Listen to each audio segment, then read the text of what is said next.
Ladies and gentlemen, we ask you to please take your seats. The program will begin momentarily. Thank you. Please take your seats.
Ladies and gentlemen, welcome and welcome back to the White House Correspondents Association Summer Dinner. Please welcome this evening's head table, Ryan Bennett of MS Now, Trevor Hanukkah of Reuters, Sarah Cook of CBS News, Mark Lima, CBS News, White House Press Secretary, Caroline Levitt, our featured entertainer, Oz Perlman, Karen Travers of ABC News, Andy Harnick of Getty Images, Courtney Supermanian of Bloomberg News, Simon Lakovich of Williams & Connolly, our attorney for WHCA, the incoming president of the White House Correspondents Association from Fox News, Jackie Heinrich, and the outgoing president, Weijia Zhang of CBS News.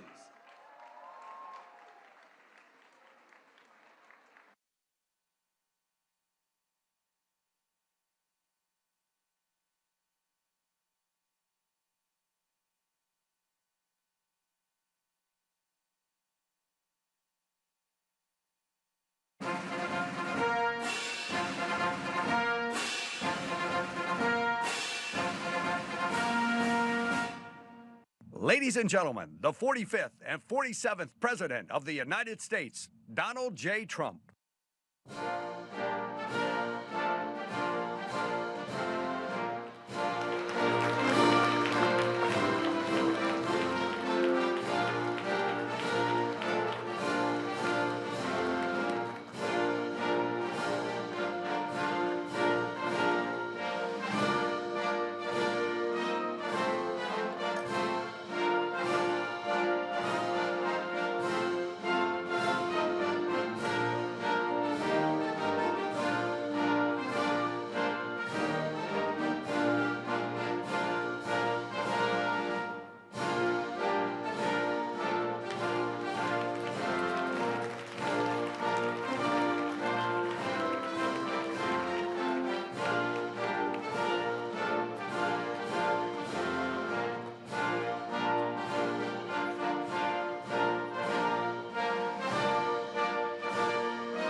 Ladies and gentlemen, please rise for the presentation of the colors by the Joint Armed Forces Color Guard from the Military District of Washington, D.C., and the singing of our national anthem by Master Gunnery Sergeant Kevin Banier.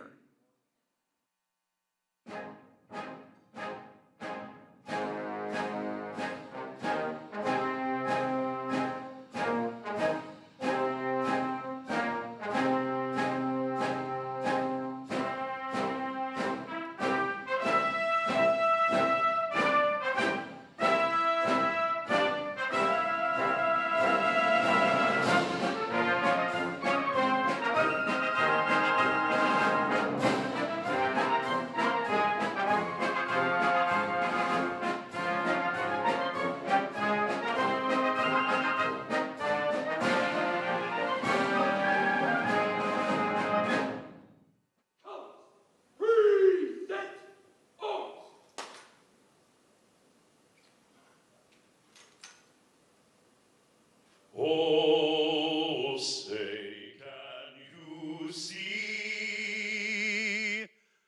by the dawn's early light what so proudly we hailed at the twilight's last gleaming, whose broad stripes and bright stars through the perilous fight o'er the ramparts we watched were so gallantly streaming. And the rocket's red glare, the bombs burst bursting in air, gave proof through the night that our flag was still there. Oh, say does that star-spangled banner yet wave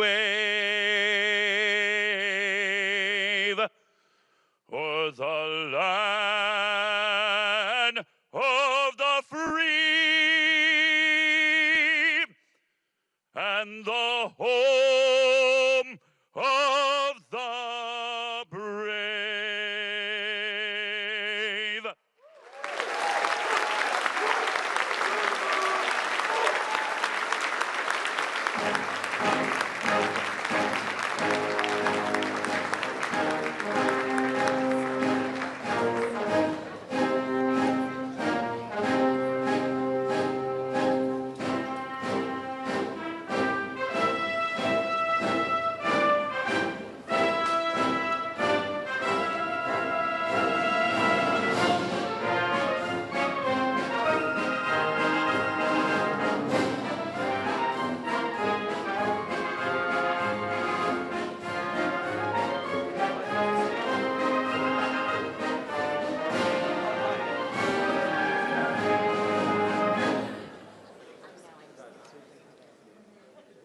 Please welcome CBS News White House correspondent, President of the White House Correspondents Association, Weijia Zhang.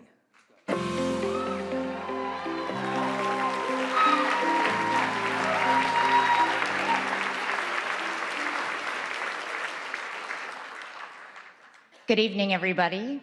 Let's try this again. Because one thing about this press corps is we always have a follow-up. Welcome to the 2026 White House Correspondents' Dinner, a tradition spanning more than a century and one we are especially proud to continue tonight. President Trump, thank you. Thank you for being here again. Thank you for all your support as we reschedule this dinner. White House Press Secretary Karoline Leavitt and your team, thank you too. Cabinet members, members of Congress, distinguished guests, welcome. And of course, WHCA members, thank you. Many of you were also with us in April. You came as guests, but within moments, you went to work. Please sit. You shifted into reporters, taking notes, capturing video, streaming live, even as uncertainty and anxiety filled the room. Law enforcement ran toward danger. Administration officials met backstage to gather facts. And Mr. President, you went straight to the podium in the White House briefing room to answer questions from journalists, all of us still in our gowns and tuxedos. That night will go down in history, and so will our response. During that news conference, President Trump said the ballroom was totally unified and that it was a very beautiful thing to see. 3 months later, it still is. Whatever may divide us, we stand together against political violence.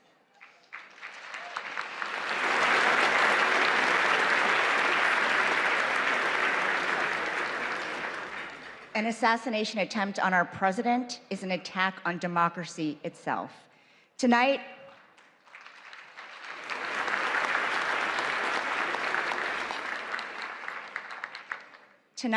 our message is this: we are back. We will not be intimidated. We refuse to let an act of violence have the final word.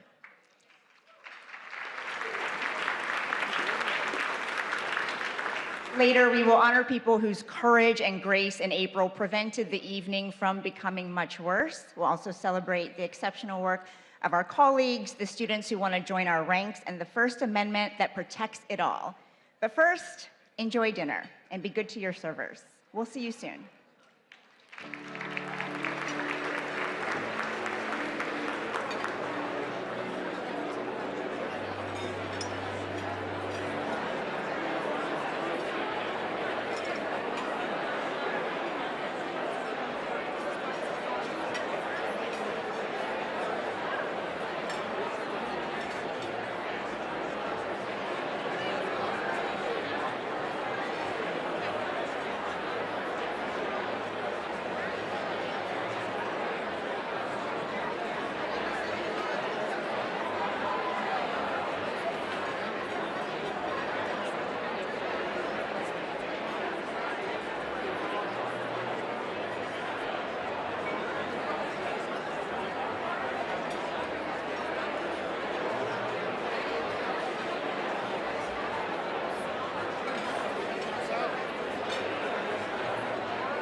Please welcome back to the podium from CBS News, the president of the White House Correspondents Association, WHCA.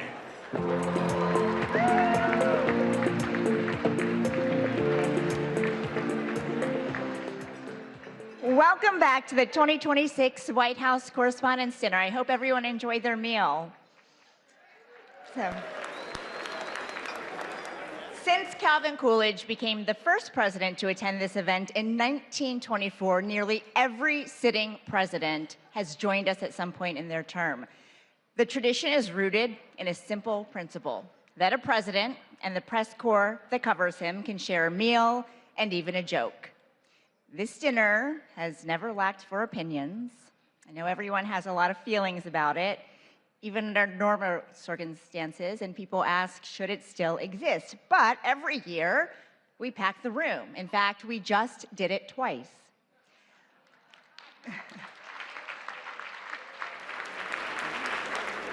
Whatever brought you here tonight, this evening is dedicated to the First Amendment and the excellent work of our colleagues and scholars. President Trump, you are joining us tonight for the second time in 3 months, and we don't take that lightly. Thank you.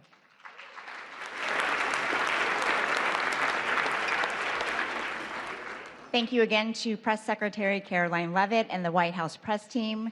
Thanks to the relentless WHCA board members, our executive director, Steve Thoma, and our general counsel, Simon Lakovich,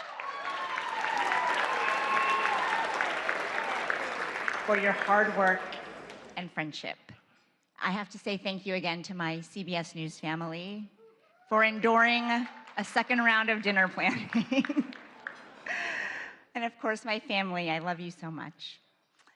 Our entertainer, mentalist, Oz Perlman, is also back with us. Thank you, Oz.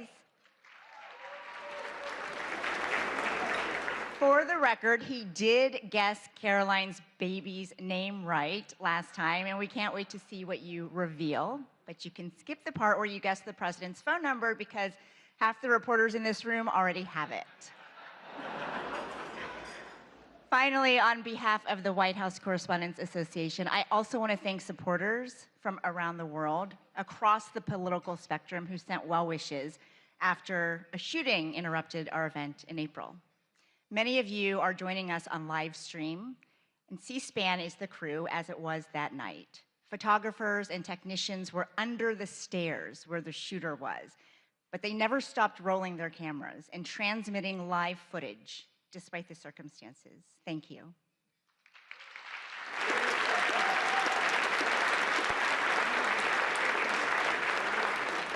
That night tested all of us, but it revealed something worth fighting for. While journalists in the ballroom were gathering facts and getting them to the public, I got a rare glimpse of something few of us ever see in real time. In a holding room, President Trump was huddled with members of his cabinet, asking questions, finding the best way to share the answers with everyone, which is our job description too. I keep coming back to that split screen, not because it was dramatic, but because it quietly proved no matter how complicated or tense the relationship is between the press and the presidency, what we share is far more important than anything else. And that is our duty to serve the American people.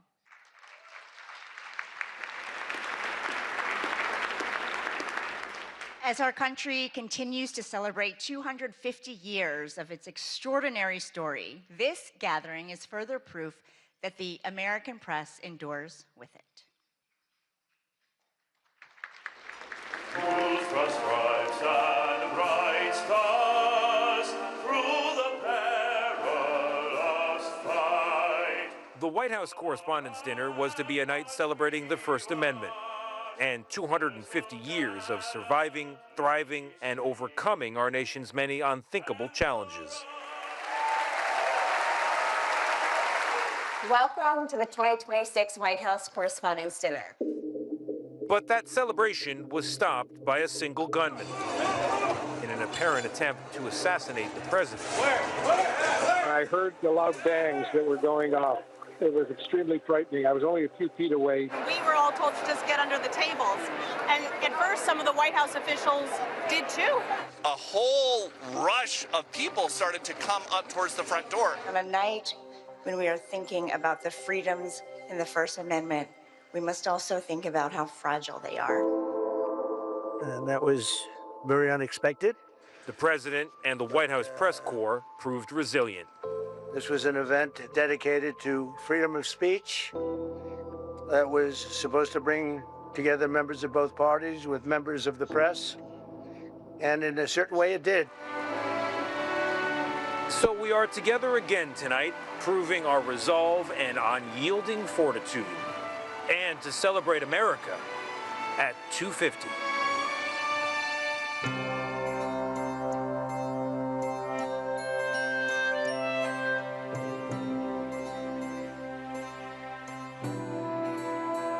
Hello from 1789. I'm James Madison. Yes, that James Madison. I wrote the First Amendment. At the time, we worried a king might control the press. Turns out you're now worried about tweets, algorithms, and people yelling on television. Let me clarify the rule. The government doesn't get to shut the press up, not when it's wrong, not when it's annoying, and not when it's asking uncomfortable questions. The First Amendment and the freedom of the press, it is the foundation of our democracy. The freedom that we have to speak our mind, to share our views, share what we know. It's just so remarkable that we're able to question our world leaders, question the most powerful man in the world because of the First Amendment. As we mark the 250th anniversary of our birth, I'm hopeful that people throughout the country will come together to discuss the importance of this history and to appreciate even more what our ancestors did to secure our liberty and freedoms, including freedom of the press. Good afternoon, everybody. Well, I see we're trying a new experiment this morning. I hope it doesn't prove to be a disturbing influence. Our goal is to try to rock the boat, and we're supported by the First Amendment. I hope Ike would be proud of us. Is the president taking control of Iran's oil? We have a very vigorous group of people representing all different points of view, including a lot of the foreign press. Daqui a pouco, o presidente Donald Trump. I just told him I've got to come over and see the fake news. Let's go. The presidents throughout history have complained about how they're treated in the press. We don't stop the publication of any papers. We don't fine anyone for something they say. And that's okay. That's part of the process. Why are you so confident he'll change his behavior, Mr. President? Yeah, I'm not confident changing behavior. What do you do all the time? So when did I say I was confident? I don't want to be back at the White House today. It's a young person's game. And I have great admiration for the reporters who are there because they have a tougher job than I ever had. That's enough. Put down the mic. I must say, today, folks, the reporters at the White House, my hat's off to you. Go ahead, Peter, go ahead. In Jim's defense, I've traveled. Whenever we face pushback from a politician or even from a president, it's not about us as a journalist. It's about the person we're covering. Well, I'm not a big fan of yours either, so I understand. To be honest. So let me ask you a question if I can. Our job is to just keep asking tough questions. Our founders were often distraught about the press, the highly partisan media of their time. Yet Jefferson famously championed a free press, noting that he preferred newspapers without a government to a government without newspapers. That's right. I favored a free press while my predecessor here, John Adams, signed a Sedition Act that could imprison journalists for saying anything malicious against the government. I ended that unconstitutional law when I took office, and thankfully, it's never returned. Can't blame a guy for trying. So which is it? Are you winding this down or are you escalating I can't tell you. Whenever there's a crisis, that's the time that people tune in. Thank you, Mr. President. Dan Rather with CBS News. The effects of Watergate were beginning to corner President Richard Nixon. If the president thought you were going to ask a question he didn't want to ask, he would try to throw you off balance right at the beginning. Are you running for something?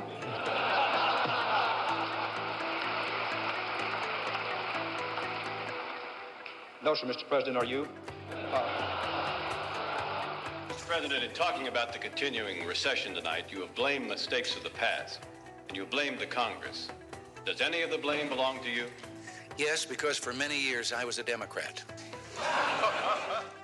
Why did you really want to go to war? When we push them to answer questions on the record, they have an opportunity to explain their reasoning, explain their thinking, explain their goals. Can you tell the country, sir, why you are content with all the fanfare around this deal to leave the conscience of this nation and the strength of this nation unaccounted for in relation to these 4 Americans? The notion that I'm content, Major, that's nonsense. And you should know better. Hello, everybody. Have a good trip. Well, you can't fall asleep on Air Force One because you never know when the president's going to come back and take questions. It's going to be a very long trip, right? Dan Compton, who's been with the president all day, is on the phone from Nebraska. On 9/11, I was part of that small travel pool that the White House agreed to take on what was a 10-hour odyssey. The president might be a target as well, and that is why he has come to as secure a place as he could. The White House made sure that we had phone connections and that we had access to the president. It worked exactly the way it should.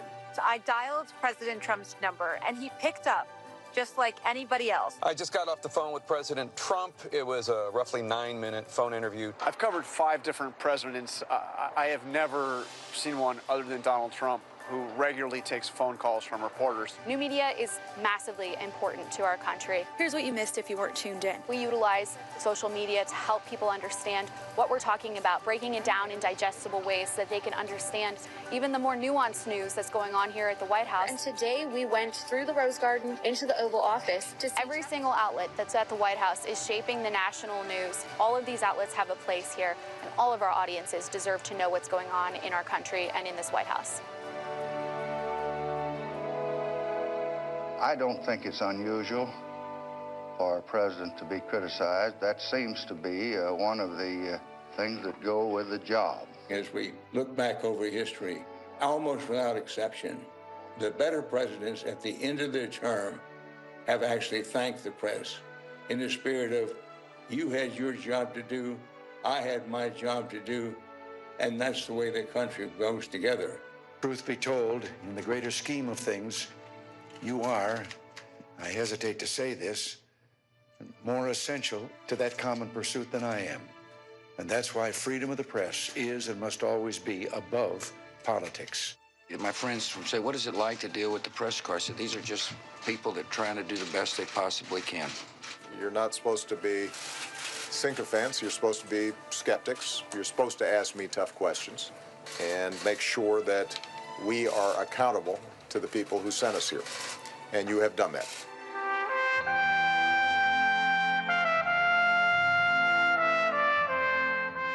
I wonder whether the Founding Fathers might look with delight at the kind of vibrant conversations that Americans today are having in the national media, in social media. It's a very vibrant conversation that has its roots 250 years ago.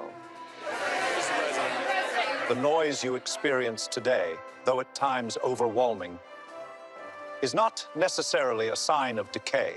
It may in part be the sound of liberty, exercising itself somewhat chaotically, to be sure.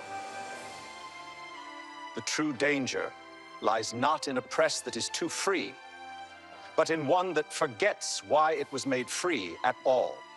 Enjoy the rest of the evening, and thanks for helping us reach 250 years of American democracy. Cheers. Cheers.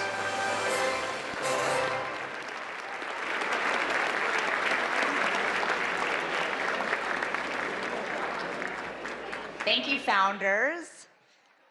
What a powerful reminder. By the way, that was AI, in case you missed it.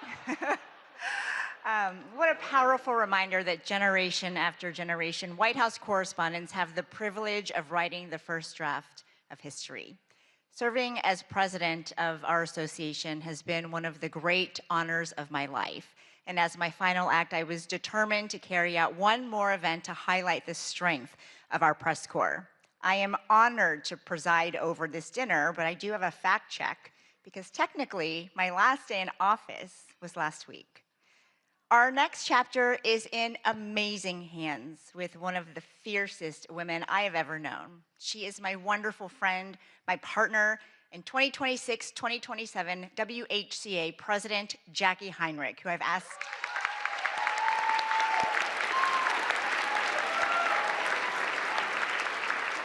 asked to help present two very special awards. Jackie.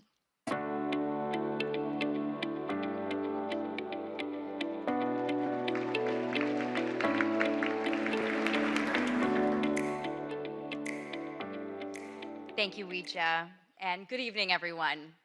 Before anything else, I want to recognize Ouija Jiang for her leadership, her unwavering commitment to this press corps. Ouija, you have really represented this association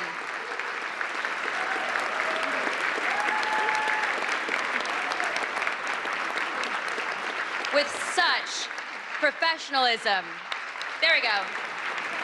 There we go. Just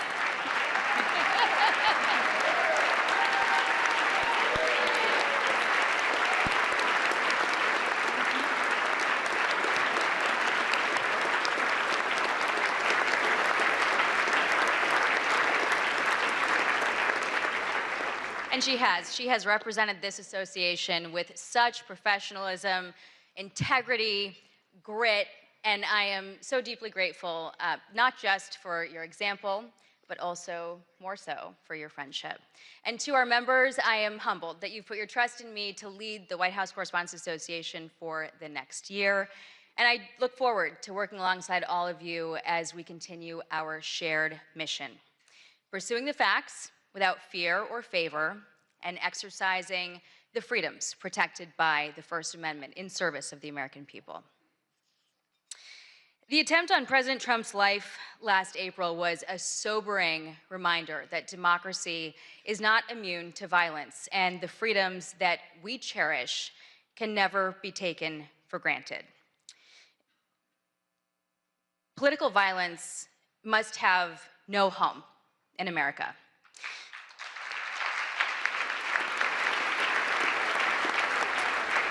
And journalism can serve us well to broaden understanding, to shed light, and to inform our decisions, especially in this age of fast-moving information that can reinforce our divisions. And we are grateful to have President Trump here tonight, taking part in this tradition that recognizes the essential role of a free press in our democracy. Thank you, President Trump. The events of that night also revealed the resilience of this press corps, the all-American sense of resolve that no act of intimidation will silence us, and the endurance of the First Amendment.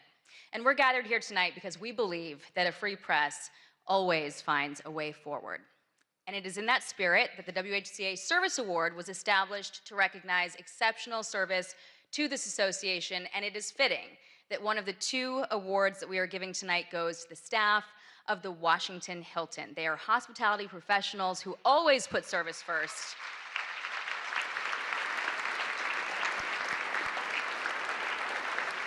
As harrowing events unfolded that night, their courage was on full display.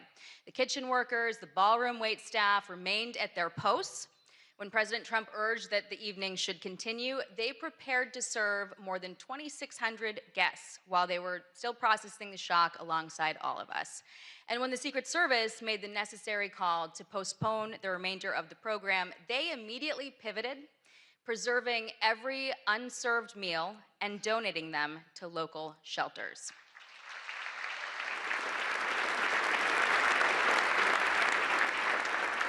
And many of these dedicated professionals have worked dozens of White House Correspondents' dinners since this event first moved to the Washington Hilton in 1968. And 58 years later, we are deeply grateful for their partnership. We are proud of the history that we've built together, and we are excited to return to the Washington Hilton next year, stronger than ever. Please welcome the Washington Hilton's General Manager, Ken Jarka, and Catering Manager, Karen to accept the WHCA President's Award for Exceptional Service on behalf of the entire Washington Hilton team.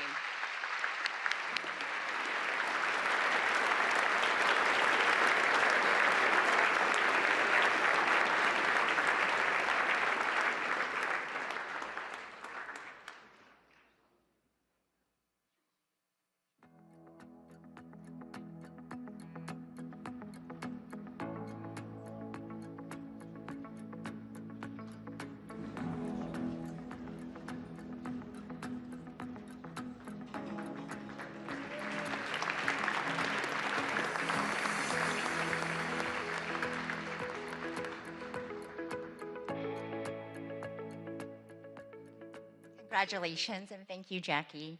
I also want to thank the staff and security team right here at the Waldorf Astoria for putting so much time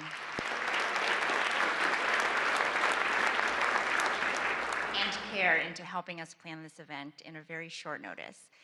That evening in April did not unfold as planned, but it ended exactly like it was supposed to. 2,600 guests, plus hundreds of others who were working that night, got to go home unharmed. And that was made possible by the brave men and women of law enforcement and the United States Secret Service.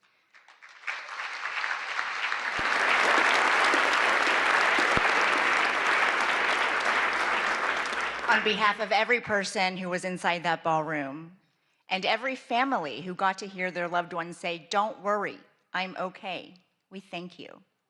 One officer placed himself directly in harm's way and engaged the armed suspect. Even after gunfire struck his protective vest, he stayed in the fight, and the attacker was stopped. I know many of us have wondered, what if he hadn't acted in that exact way? What if he had waited a few more seconds? His courage that night reflects the core values of the Secret Service: duty, justice, courage, honesty, and loyalty, and as a commitment to safeguarding his country and community. They also shaped his career, first as an infantryman and section leader in the United States Marine Corps, and since 2022 as an officer of the Secret Service, protecting the White House complex and our nation's leaders. Ladies and gentlemen, it is my honor to present the WHCA President's Award for Exceptional Service to Officer Victor Gonzalez of the United States Secret Service.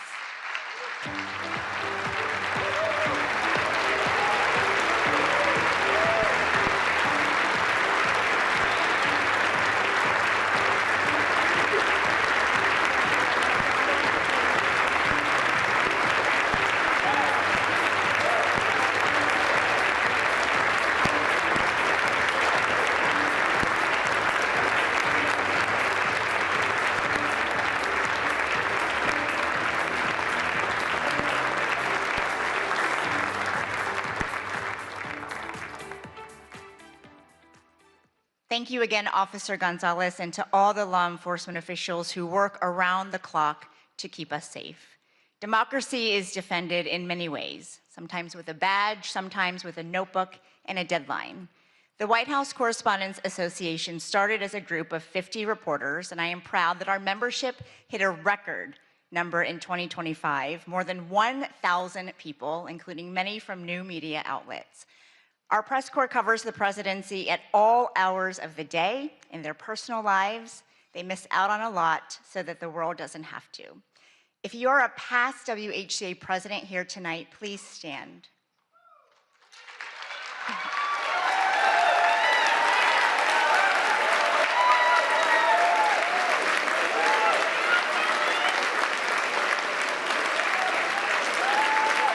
Former board members, please stand. Our chief White House correspondents, please stand.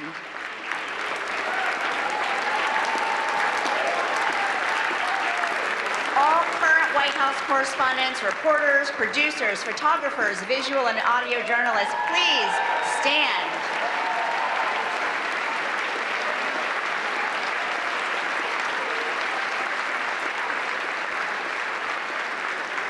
And tonight, I also want to salute our colleagues in the Pentagon Press Corps. Your work is invaluable, especially as our nation is at war. Please stand.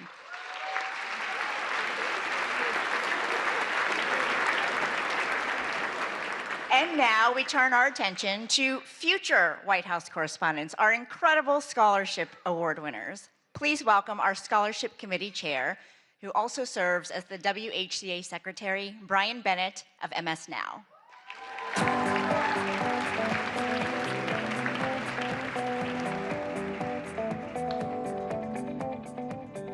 Hello, everybody.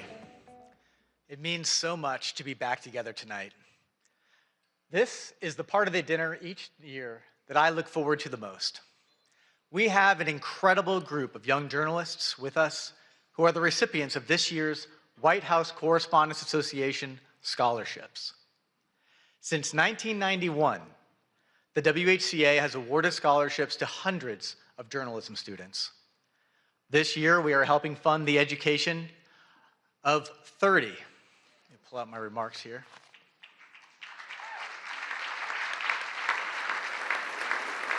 30 students from 16 colleges and universities. They are from schools all over the country: Arizona, California, Illinois, Iowa, Maryland, Missouri, New Jersey, New York, Ohio, Puerto Rico, Tennessee, Virginia, Washington, D.C. We have important partners who extend the reach of our giving, and you all are a part of that. The WHCA and our partners went to great lengths to make sure as many of our scholars as possible could be here tonight with us. And I'm happy to say that 26 out of the 30 of them were able to return for the second dinner.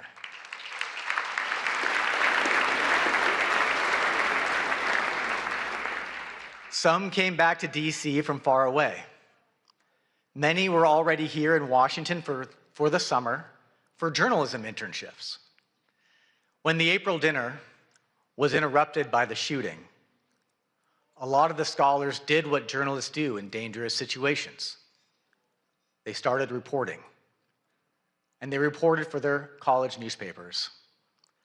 They are already showing their commitment to the work that we are all here to celebrate. Our dinner is the primary fundraiser for our association and our scholarships, and because of that generosity, we were able to increase the amount of several scholarships this year. Thank you for being a part of this and supporting this work. And we also want to say thanks to the America 250 Commission for your generous donation to our scholarship fund. The scholars not only receive financial help to pay for school. Earlier this year, they had a tour of the White House, and they met with White House officials. They spent an afternoon with dozens of senior journalists who cover the White House, and they were paired with mentors, working journalists from the White House Correspondents Association, who make a year-long commitment to offer advice and encouragement. We all had people along the way who helped make us better. And the WHCA Scholarship Program is a way that our association gives back and helps strengthen a new generation of journalists. Because of the commitment and your support, past WHCA scholarship recipients are now doing amazing things in journalism. We tracked some of them down to tell us about their work today.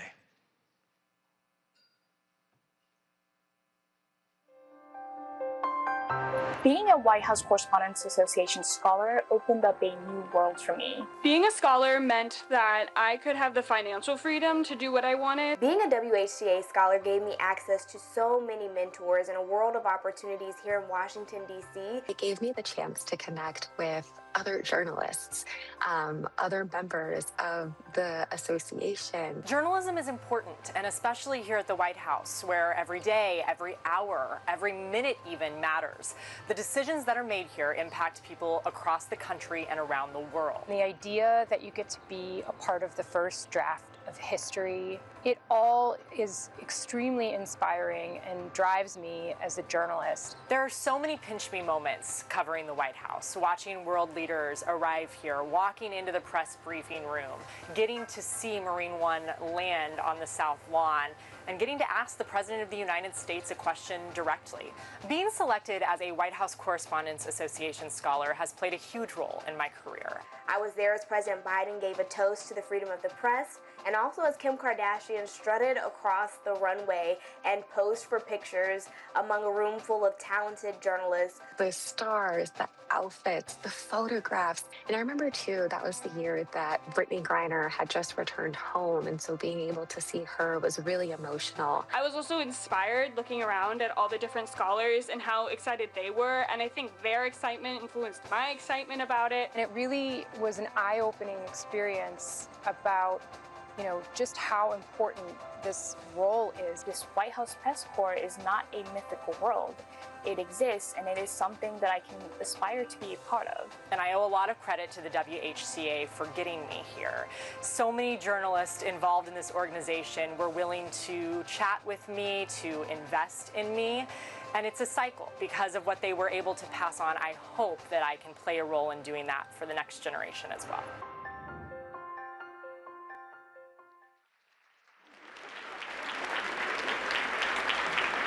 I can tell you, this year's scholarship recipients are also really impressive. And they're all sitting right over there. Let's meet them.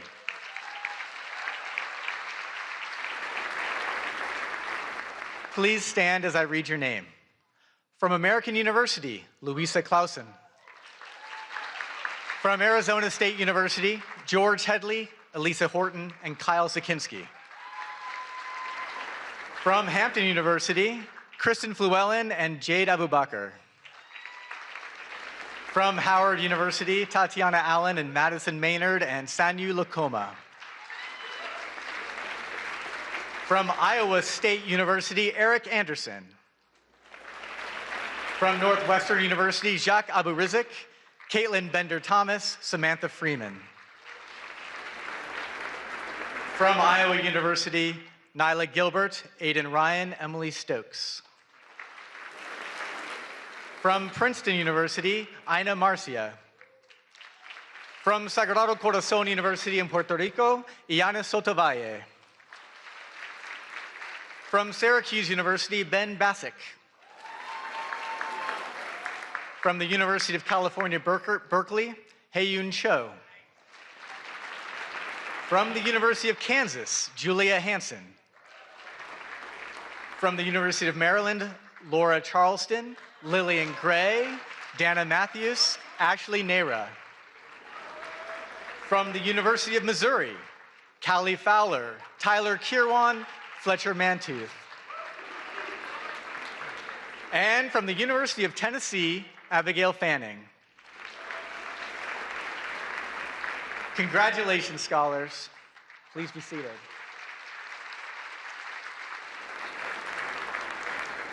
There's one more scholarship that requires special attention. This year, we've added a new scholarship at New York University that has been named in honor of the legendary CBS News White House correspondent, Mark Knoller.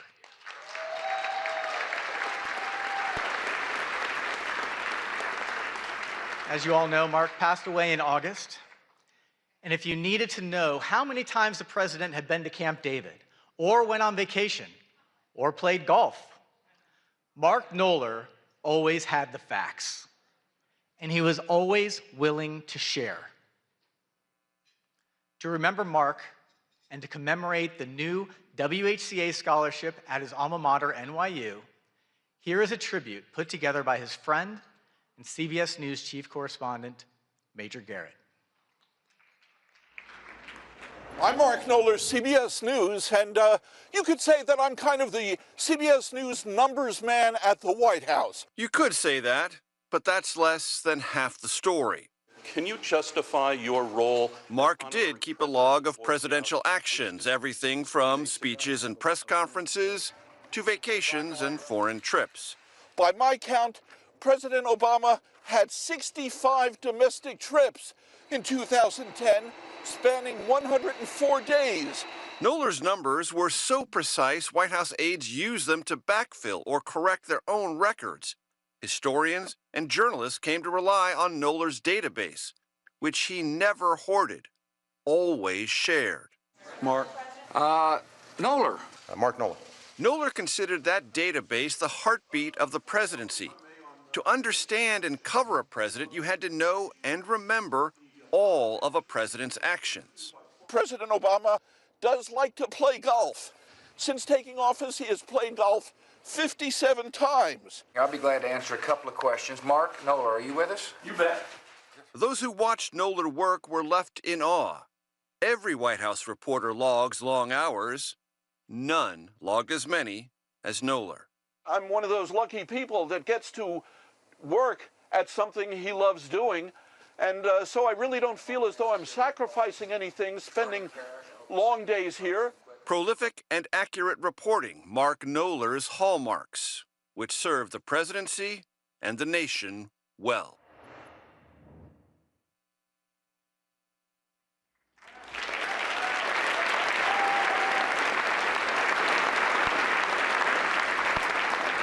We are honored to be able to add a new scholarship in Mark's name in partnership with NYU's Arthur L. Clarke Journalism Institute. And even more happy to announce that the first recipient of the Mark Knoller Scholarship is Avril Silva. Please stand, Avril.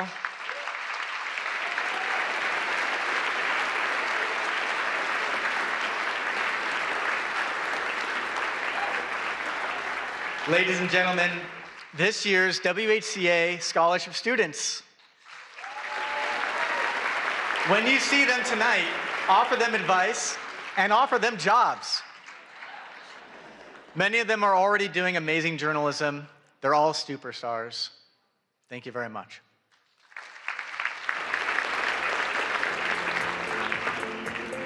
Please welcome the chief correspondent for ABC News, the co-anchor of ABC's This Week, and a former president of the White House Correspondents Association, Jonathan Karl. Not quite yet, actually. Sorry about that. John, you're gonna have to wait a second. We have a lot to celebrate this evening, everyone. We want to give a special thanks to those who value the work that we do, the freedoms that we stand for, including Paramount, the Emerson Collective, and the Knight Foundation. All of them made donations to the WHCA after our April dinner was interrupted. And it is, by the way, our one fundraiser of the year. Their support will help our scholarship programs and our general operations in the next year. Thank you all very much.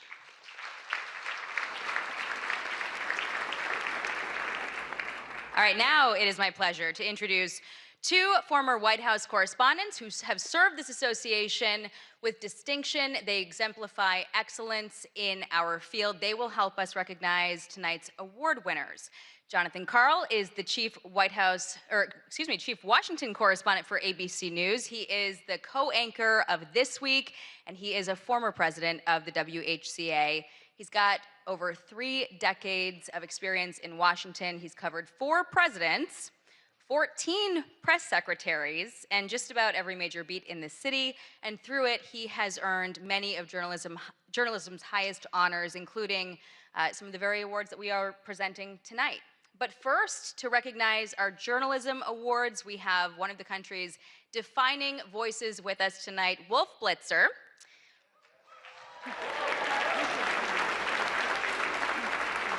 Wolf is CNN's lead political anchor. He's the host of The Situation Room, and he's been a staple of CNN's political coverage since 1990, earning a reputation for steady, authoritative reporting on some of the most consequential moments in modern history, and earning multiple Emmy Awards himself for his distinguished career. Please welcome me in joining Wolf to the stage.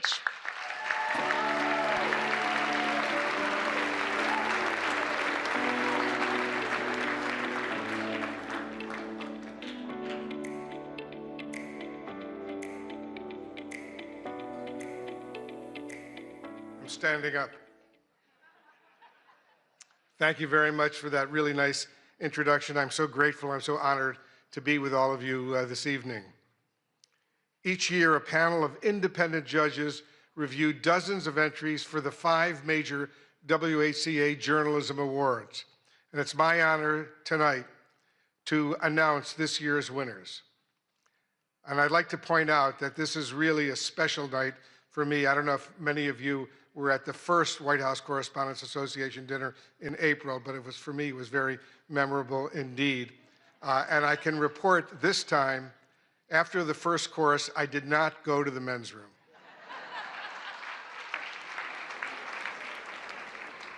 I've been to this dinner over these many, many years. I spent 7 years as a White House correspondent. And I just want to remember with real excitement and passion who often came with me to these dinners over these many years.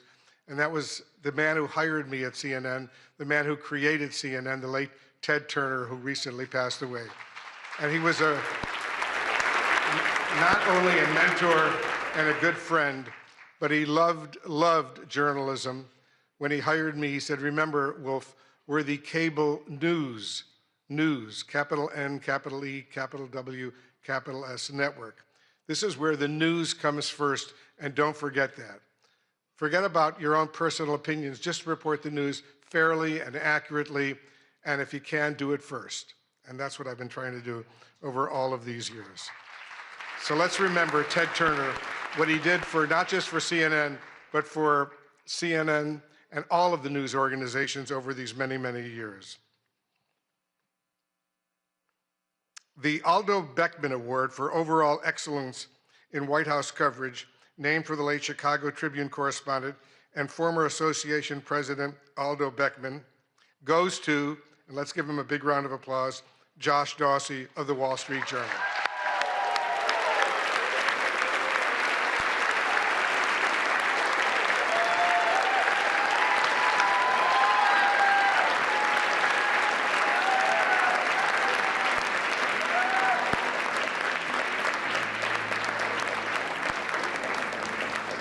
The judges said Josh Dawsey shows us how power works inside the presidency.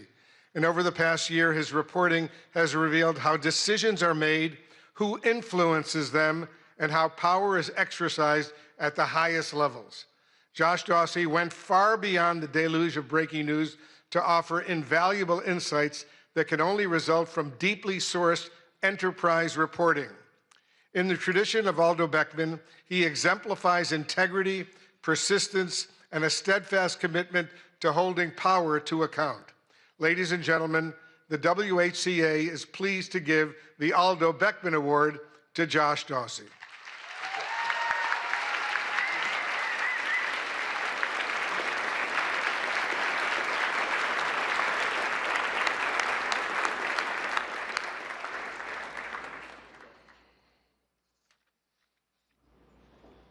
Let's continue with the awards. Thank you. The WHCA gives out 2 awards for reporting under deadline pressure, one for print and one for broadcast. This year's print winner is Amr Madhani and Zeke Miller of the Associated Press.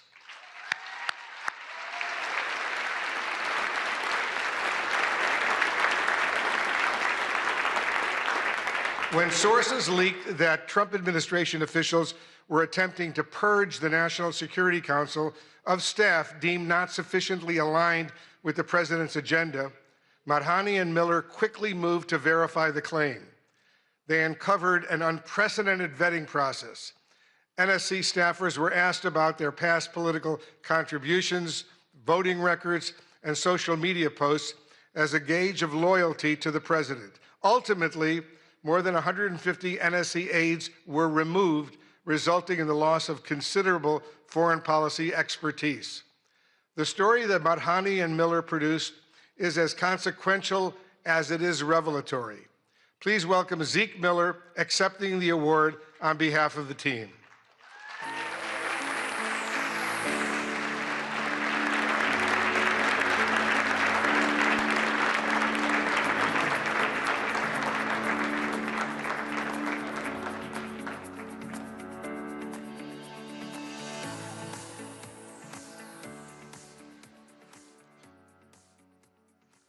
Now the Broadcast Award for Excellence Under Deadline Pressure.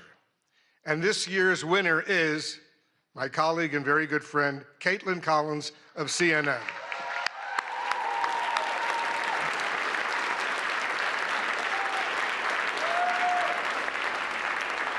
Reporting by CNN's Caitlin Collins on a historic showdown in the Oval Office between President Trump and Ukrainian President Zelensky launched a memorable day of nonstop insight and analysis, including her exclusive interview with the Secretary of State, Marco Rubio. Judges were awed by the depth of knowledge, access, and context that Caitlin brought to coverage of a meeting that unraveled before the world's eyes. The WHCA is pleased to honor the deadline reporting of CNN's Caitlin Collins.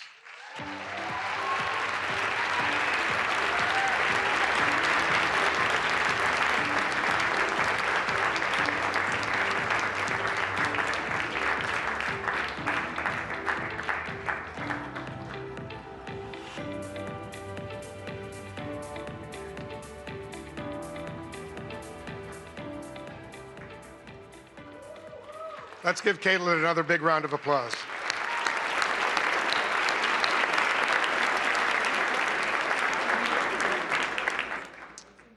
And now the award for excellence in presidential news coverage by visual journalists. This award recognizes a video or photojournalist for covering the presidency at the White House or in the field. And this year's award goes to Andrew Harnick of Getty Images.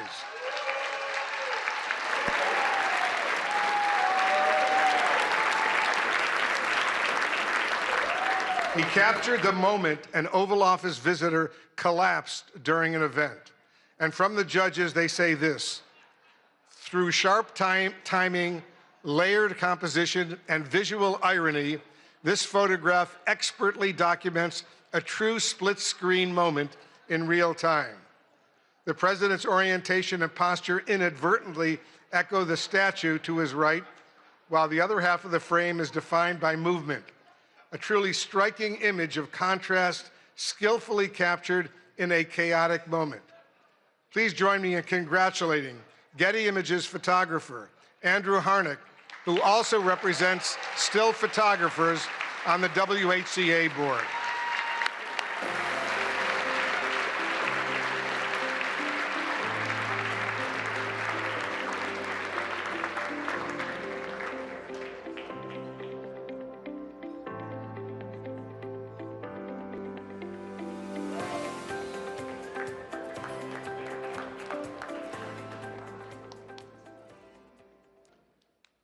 There are more. And now the Katharine Graham Award for Courage and Accountability, named for the legendary Washington Post publisher, and it comes with a prize of $10,000. This year's award goes to the Wall Street Journal.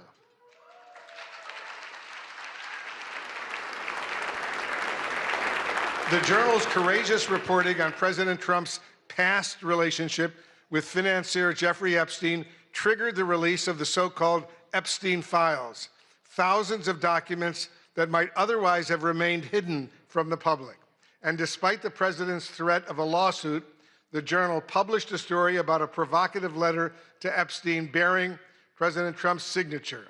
Trump quickly filed a $20 billion lawsuit against the Journal, revealing reporter Khadija Safdar's home address.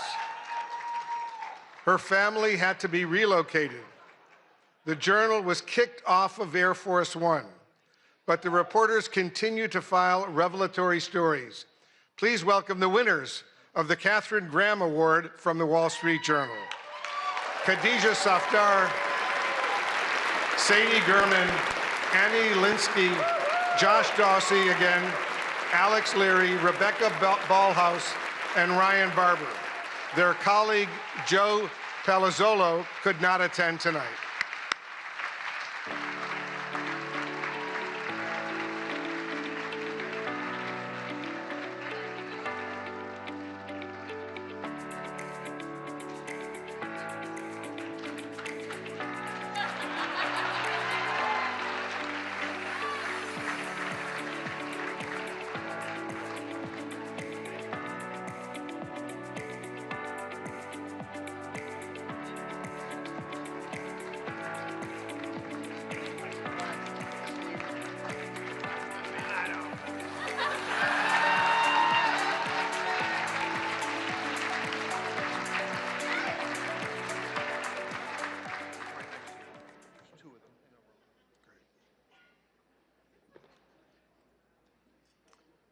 The Collier Prize for State Government Accountability is presented by the University of Florida College of Journalism and Communications. And this is the award's 7th year at dinner, and it comes with a check for $25,000. It's a lot of money. This year's award goes to Care 11 in Minneapolis for its investigation, Housing Hustle. The investigation exposed a massive organized fraud scheme within Minnesota's Housing Stabilization Services Program, a Medicaid-funded safety net meant to help people with disabilities and those facing homelessness find and keep housing. Reporter A.J. Legault uncovered ethical and oversight breaches at the highest levels. The investigation drove sweeping state reforms and waves of federal probes and charges, said one Collier juror. KARE 11's rigorous and piercing investigation of Medicare fraud had undeniable impact, including the suspension of more than 130 companies from the ability to bill Medicaid, the state terminating the HSS program, the firing of the state official in charge, federal raids, subpoenas, indictments, and convictions, and enhanced screening, oversight, and suspension powers for regulators.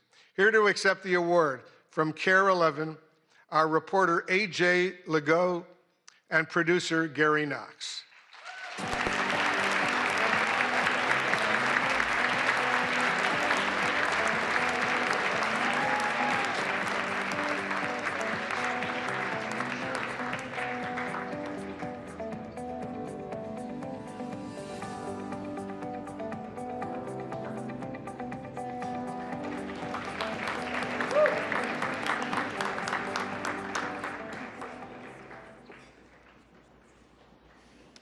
The Center for Integrity in News Reporting Award honors the most fair, impartial, objective news reporting by a member of the WHCA that has the courage to not fear and the discipline to not favor. It's sponsored and administered by the Arkansas-based Center for Integrity in News Reporting and comes with a prize of $25,000. The award goes to Tyler Pager of the New York Times. The judges said that in his coverage of the first year of President Trump's second term, Pager demonstrates a disciplined, even-handed approach across a wide range of subjects, including supporters and donors, foreign policy, the Justice Department, and energy. The stories take readers inside consequential presidential decisions while presenting the facts. The work is deeply sourced and carefully verified, reflecting a clear dedication to getting it right without bias. Taken together, this body of work stands as a strong example of fair, impartial, and objective journalism, precisely the standard this award is intended to honor. Let's hear it one more time for this year's winners. Ladies and gentlemen, thank you so much.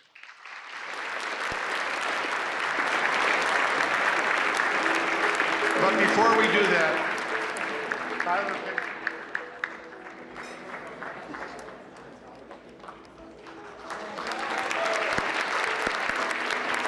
let's give him another huge round of applause.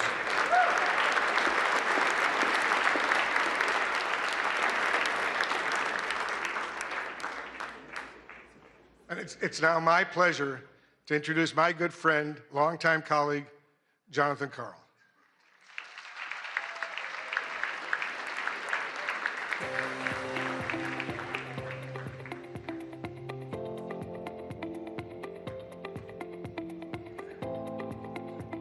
All right, the final award of the evening.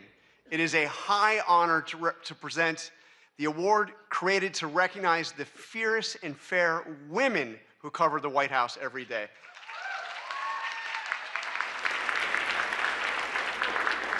But first, I just want to give a big thank you to Weijia Zhang. Weijia, your leadership was steady when steadiness was in short supply. You refused to let an act of violence take this dinner away from us. And because of you, it has gone on. You insisted that happen. Thank you. Awesome, courageous. And Mr. President, I want to say it matters that you came here tonight. Thank you. For more than 100 years, presidents have chosen to sit in a room of reporters who ask tough and often uncomfortable questions and who report without fear or favor. It's important. Thank you for being here. And in that spirit, I am thrilled to present an award named after two women who didn't just cover history, they helped make it. In 1947, A woman joined the White House press corps and changed it forever.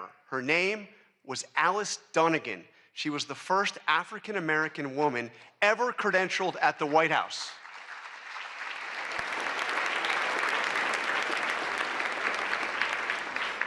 And just a few years later, she was joined by Ethel Payne, and together they looked the most powerful man in the world in the eye and demanded answers about civil rights for Black Americans. President Eisenhower didn't always welcome those questions, but Alice and Ethel kept going and kept showing up, and they kept asking. The WHCA Dunnigan Payne Award for Lifetime Achievement exists to honor their legacy and to recognize journalists who followed in their footsteps by breaking barriers for future generations. So tonight, it is a privilege to present the award to two women who did exactly that. In a field long dominated by men, Melissa Young and Susan Walsh each built extraordinary careers as photojournalists, not by waiting for doors to be open, but by bursting through them again and again for decades. Melissa Young, this one I knew very well, she worked at ABC News for 44 years.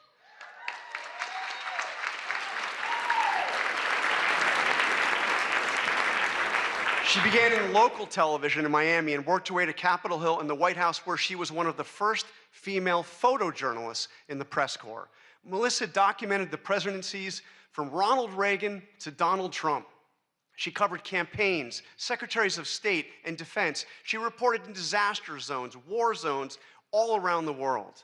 I worked side by side with Melissa for about half of those years, and I traveled to more than a dozen countries with her. I'm not going to mention the time I was briefly detained because that was on Capitol Hill and she came to my rescue. That kind of person. True. She's tireless and professional and a lot of fun to be around. She did it all with persistence, resilience, and quiet determination, retiring just last year. Susan Walsh, her career was built on anything but luck. When a promised job fell through after a college internship, she called the AP's Boston bureau every single day for 3 weeks, just saying, "Give me a shot, will you?" Well, finally, they did just that. She came in, she said yes to every assignment. She worked her way up. She got to cover Super Bowls, Boston marathons, 5 Olympic Games. She transferred to Washington in 1997. And from there, she went on to photograph every US president from Jimmy Carter to President Trump, traveling the world as part of the White House press corps. In 1999, she was part of the AP team that was awarded the Pulitzer Prize for feature photography for her coverage of President Clinton's impeachment. She also served as the White House News Photographers Association, fighting for press access at every turn. Susan also retired just last year and traded the briefing room in for the ice rink, where she now plays hockey with her son. She's pretty good. Alice Dunnigan and Ethel Payne showed us what it looks like to refuse to be pushed aside so that they could keep bearing witness to what matters most. Melissa Young and Susan Walsh spent their careers doing exactly that. Two women, 80 years of combined service, and a legacy that honors everything this award stands for.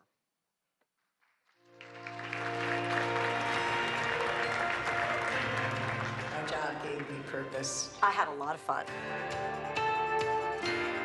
I saw myself as part of the world, that I was doing something that the world needed. I was always really excited to be in the room, see it, be a part of it. It kind of gave me the access and the confidence to go up to people and look into other people's worlds. The camera definitely made me fearless, especially when I was doing news and traveling internationally. You had to be aggressive, and that's when I had to be someone who I wasn't really sure I recognized all the time. 8 inaugurations, 5 Olympics, 6 Super Bowls, World Series, lots of sporting events, APEC summits, NATO summits. You traveled in a way you would never do as a regular person. I remember being in the palace with Fidel Castro and Jesse Jackson, And I was just walking around and, just like sort of going, well, here I am. One of the craziest, wildest ones that I'll always remember is when I was with President Trump at the DMZ. I swear there were times that I don't think my feet hit the ground as we were being moved, and it was such a chaotic, crazy thing. 9/11 happened, and that just completely changed my life. That's when different kind of travel started for me. When they asked me to go with President Bush to Iraq, there I was, and an Iraqi journalist stood up in front of me, literally in front of me, and threw a shoe. Secret Service jumped on him. I was right behind him. I remember trying to hold on to my tripod so I can keep shooting. And then when it was finally over, they rushed us into a room to do an interview with the president. I think I started to see that what I did was really important. I was traveling overseas with Jill Biden, and we slowly went into Ukraine, get the picture of First Lady Biden meeting Mrs. Zelensky, and for all of I love you guys, my writer friends, but for all you writer friends who didn't want to give me a spot in the van, my picture ended up on the front page everywhere, and your stories got bumped inside. Sorry. And I hope there are more women that will follow through on this, especially in television, because it really is a great job. It was always such a compliment to be considered one of the boys, one of the guys. And now that I'm older and there's many more women doing this job, I'm like, you know what? We're gonna claim our space. You guys can be one of the girls, because we got this. Yeah. We got this.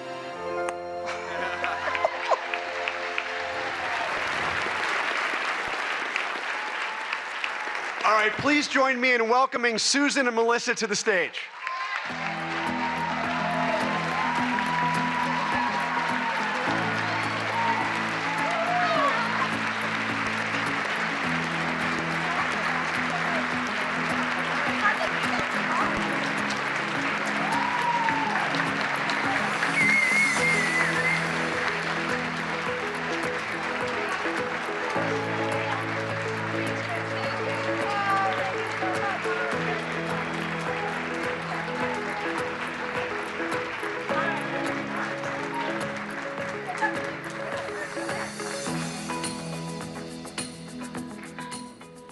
Can I say this is pretty awesome? I spent most of my career down in there, so I thank all the photographers and the photojournalists who had to cover this event. So it's really pretty cool to be up here and just kind of be a guest tonight.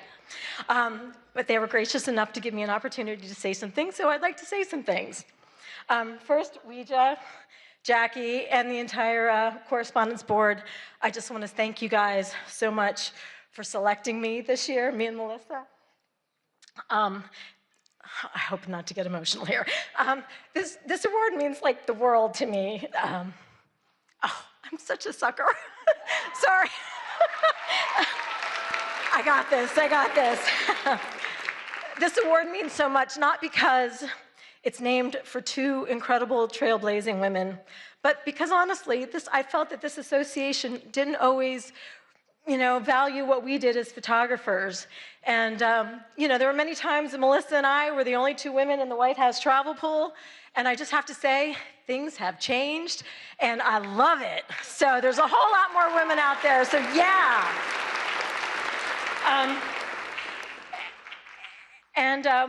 I do have a couple of shout outs. I have to thank the Associated Press for giving a chance to a young photographer oh so many years ago. I truly hope I made you proud. To my son, Johnny, oh gosh. I practiced this and I was okay. To my son, Johnny, who's here tonight, thank you for putting up with your mom's crazy work schedule. I love you. And yes.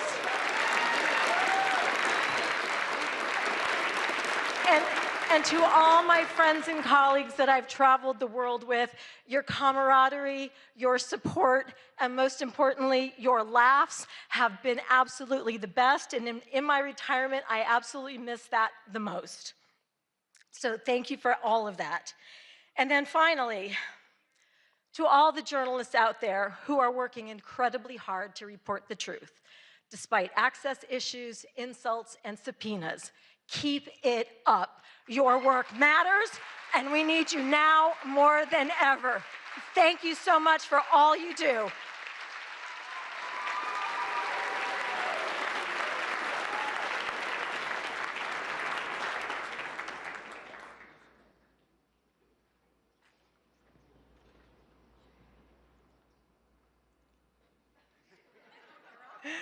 ABC has been breaking barriers since its start. Innovation is in our DNA, and being part of this work has always been my goal. Although this sounds simple, to achieve this, I've always had to fight. I'd fight to go places where they didn't send women. I'd fight to disasters in war zones. I'd fight to be part of the White House travel pool, covering 7 presidents. I'd fight to do an Oval Office address. And on a personal level, I'd fight to have a family while keeping my 24/7 job. Thank you to the White House Correspondents Association for recognizing me, the first female broadcast camera person for this honor. I am so proud to receive this award for a lifetime of breaking barriers. I've been fighting for 44 years to be the best at capturing all the action at the White House since Ronald Reagan. My advice, keep up the good fight and tear down those walls. Thank you.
Congratulations again to all of our honorees tonight. I am confident that one day our scholarship winners could be the ones taking home awards. After all, not that long ago, we were you. Young people passionate about journalism and determined to make it work.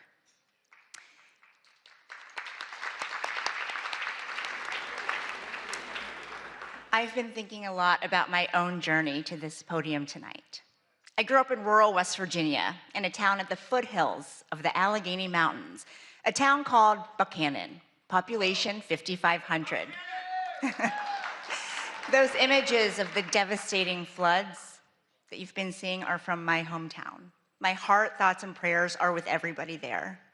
After my dad finished grad school at WVU, where he properly learned how to say, "Let's go Mountaineers," my parents decided to stay in the state to open a restaurant. It was such a treat when hunters came in and left deer meat as a tip.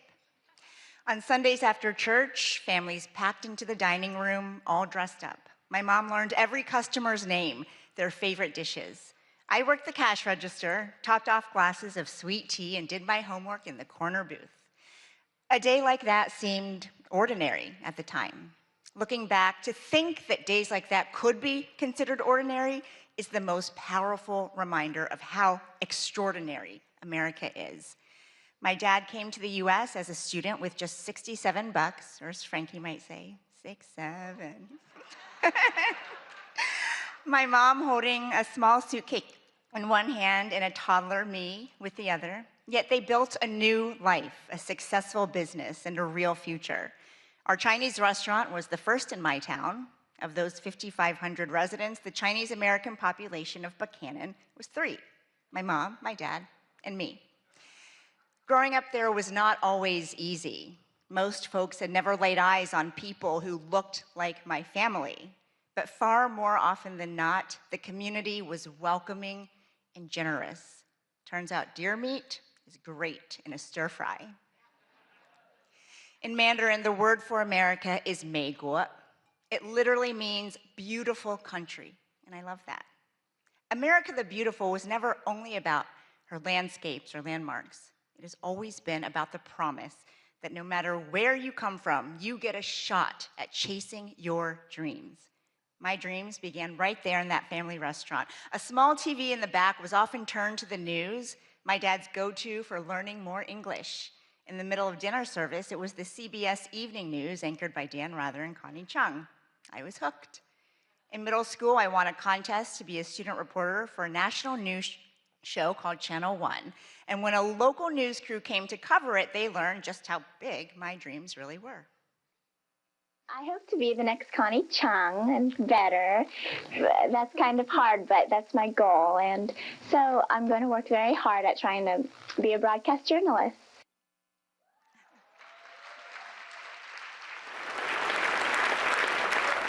30 years later, it's surreal to say that I've sat in Connie Chung's old chair to fill in on the evening news.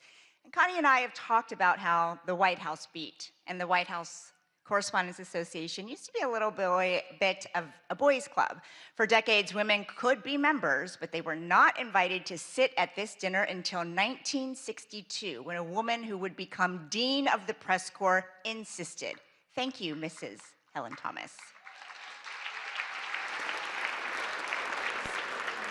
So tonight it means everything to stand here as the first woman of color ever elected president of this association in its 112-year history. I'm here because of the tenacious women who came before me, Melissa, Susan, and support from my family who are with us tonight. My husband, Luther, not from West Virginia, but Arkansas, similar enough. My amazing daughter, Frankie, little brother Jack, who should be sleeping by now. I love you more than anything in the world. I love you the most. My parents came to a country with almost nothing to give their daughter everything. And now I have that because they could be with me in this moment. Mama, Baba, 谢谢.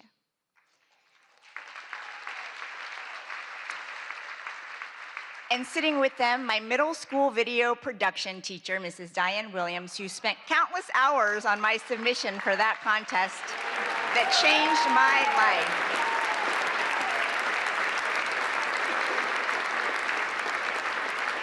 Like public school teachers across the United States, Mrs. Williams looked at a 13-year-old kid and said, "You can be whatever you want when you grow up," and she meant it. My story is like that of so many in this room and in this country, only in America.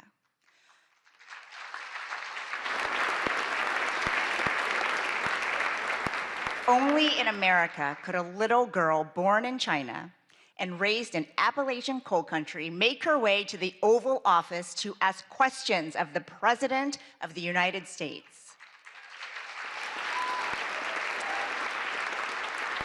Because when this is your home, you inherit something remarkable: the protections in the First Amendment: free religion, free speech, free press, free assembly, free petition.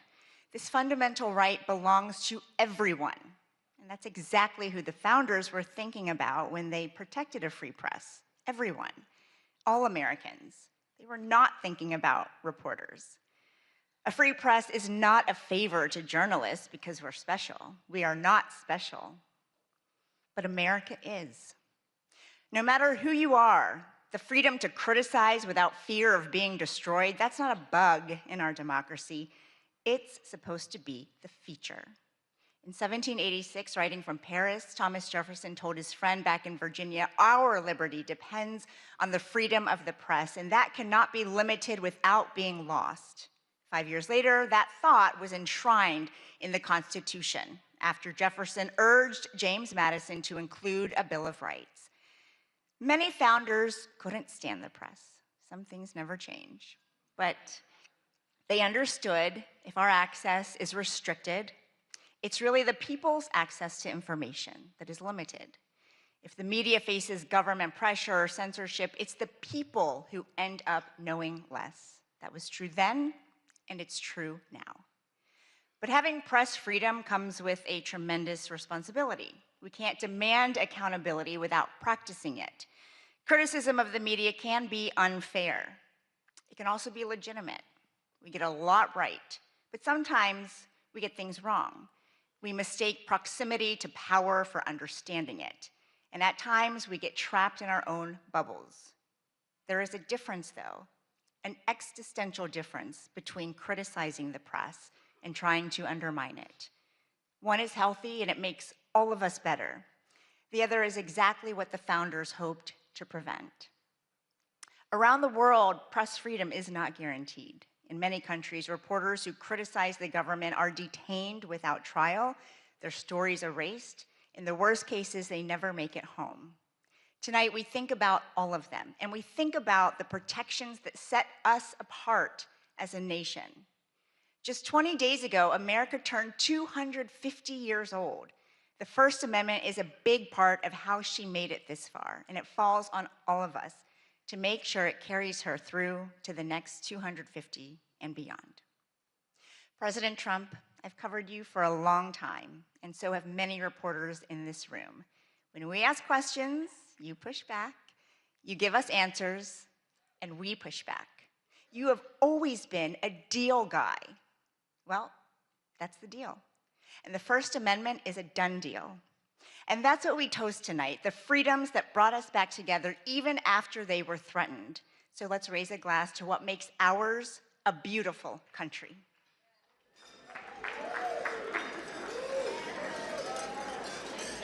And now, ladies and gentlemen, please join me in welcoming the 45th and 47th President of the United States, President Donald J. Trump. And I'm proud to be an American, where at least I know I'm free. And I won't forget the men who died, who gave that right to me. And I gladly stand up next to you and defend her still today. 'Cause there ain't no doubt I love this land. God bless the USA. Wow, that was very beautiful, but this has not been an easy evening, all these awards. Do I have a say in those awards, all those awards? But it's great to be back at a place that I know very well because I built it. And I'm very proud of it because I built it for $2.9 billion less than the Federal Reserve building, which is a lot smaller, by the way. Figure that one out. But I am delighted to be here at the White House Correspondents' Dinner. Amazing people, a lot of people that I like. Some I don't like at all. But I respect most of them, I must say that. You do a great job, amazing job, and it's an honor. As I said 3 months ago, the show must go on. We were backstage, and we both wanted to just have it go on, whether it was 2 o'clock, 3 o'clock in the morning, it didn't matter. But in the end, it made more sense to do it the way we're doing it. And we had a great news conference at the White House, in a very important room. And you did very well. I think we all did very well. It was a hell of an evening, I can tell you that. Won't soon be forgotten. And I think a lot was learned from that evening. A tremendous amount was learned about security and about other things, the dangers of what we all do. But just like my presidency, the second time is always better. It's always better. And the third time will be better yet. I'm only kidding. From the earliest moments after the attack on our dinner last April, I knew we had to reschedule this event as soon as possible. We had to do it very quickly, and we met very quickly, and we figured something out. But the attempted mass murder at the Washington Hilton, that's what it could have been, was an assault on our democracy itself. A very serious situation. Many of you were there with me, and some showed extreme bravery, like Pete Hegseth, Steve Miller, Tom Homan, Really? They were standing on tables, and most of you were under the tables, okay? But they did. They showed. I saw every one of them that was standing up in those tables. I didn't know if they were brave, if they were smart, if they were stupid as hell. But they were on those tables in some cases, and there were a lot of different feelings going on in the room at that moment. But after hearing the gunshots, many people yelled, "Get down, get down," which caused Nicki Minaj to start twerking. Do you believe it? Get down.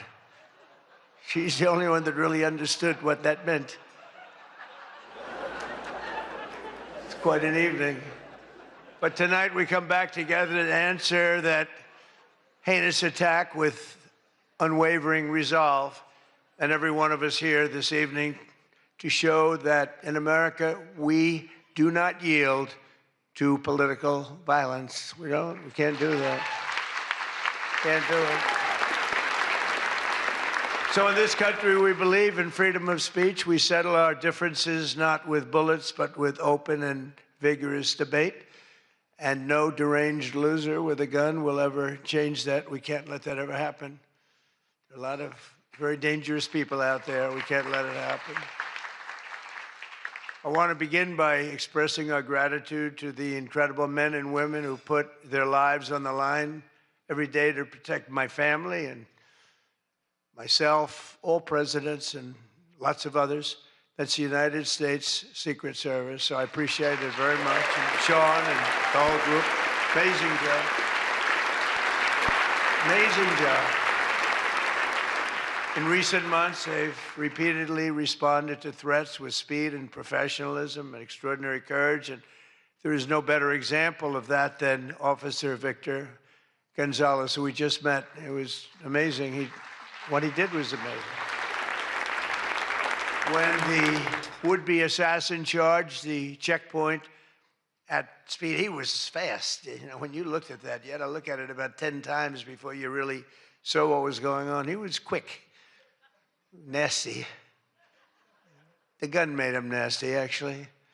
But Officer Gonzalez engaged the attacker without hesitation and took a bullet to the chest after his ballistic vest, fortunately, was on, saved his life, and Victor did not even want to go to the hospital for a checkup. We insisted, really, we wanted him to do it. We insisted, but he didn't want to go. So to Officer Gonzalez, Secret Service, Metropolitan Police, law enforcement generally, and even all of the military who surround us in the room tonight, we salute you and we thank you with all of our hearts. Thank you very much. Great job. Great job. Great job.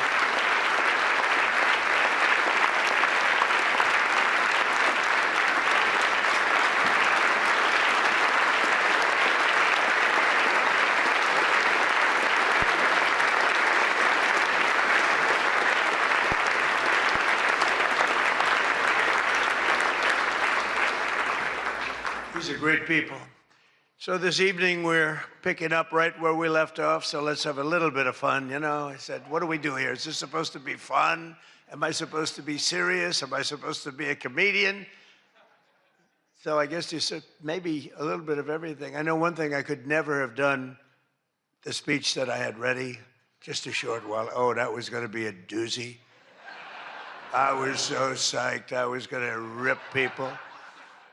And I don't know, just something changed. It's really for the better, but I just wouldn't want to do that. But we'll do a little ripping if you don't mind. But it is true. I said, how do we handle this? It's going to be a different kind of an evening, and it is. And in many ways, it's a more beautiful evening, actually. Everyone's looking really good tonight, and I know it was not easy finding shoes to go along with your bulletproof vests, which many people didn't want to wear because they'd rather die than look 20 pounds heavier. You know that, right? We have that a lot. They put one on me. I said, are you sure I'm not wearing this? No, you look exactly 20. They say, sir, it's about 21 pounds. They said, not good. But I want to thank the outgoing president of the White House Correspondents' Dinner, Association. Now, she won't admit it, and she should not admit it, but we sort of became friendly. You know, in times of stress, on occasion, you become friendly. I have a lot of respect for Ouija, and I tell you, we went through a little bit of a war together. It turned out pretty good. It turned out pretty good because of a lot of good people. They stopped the tragedy, so I want to thank you very much. Fantastic job.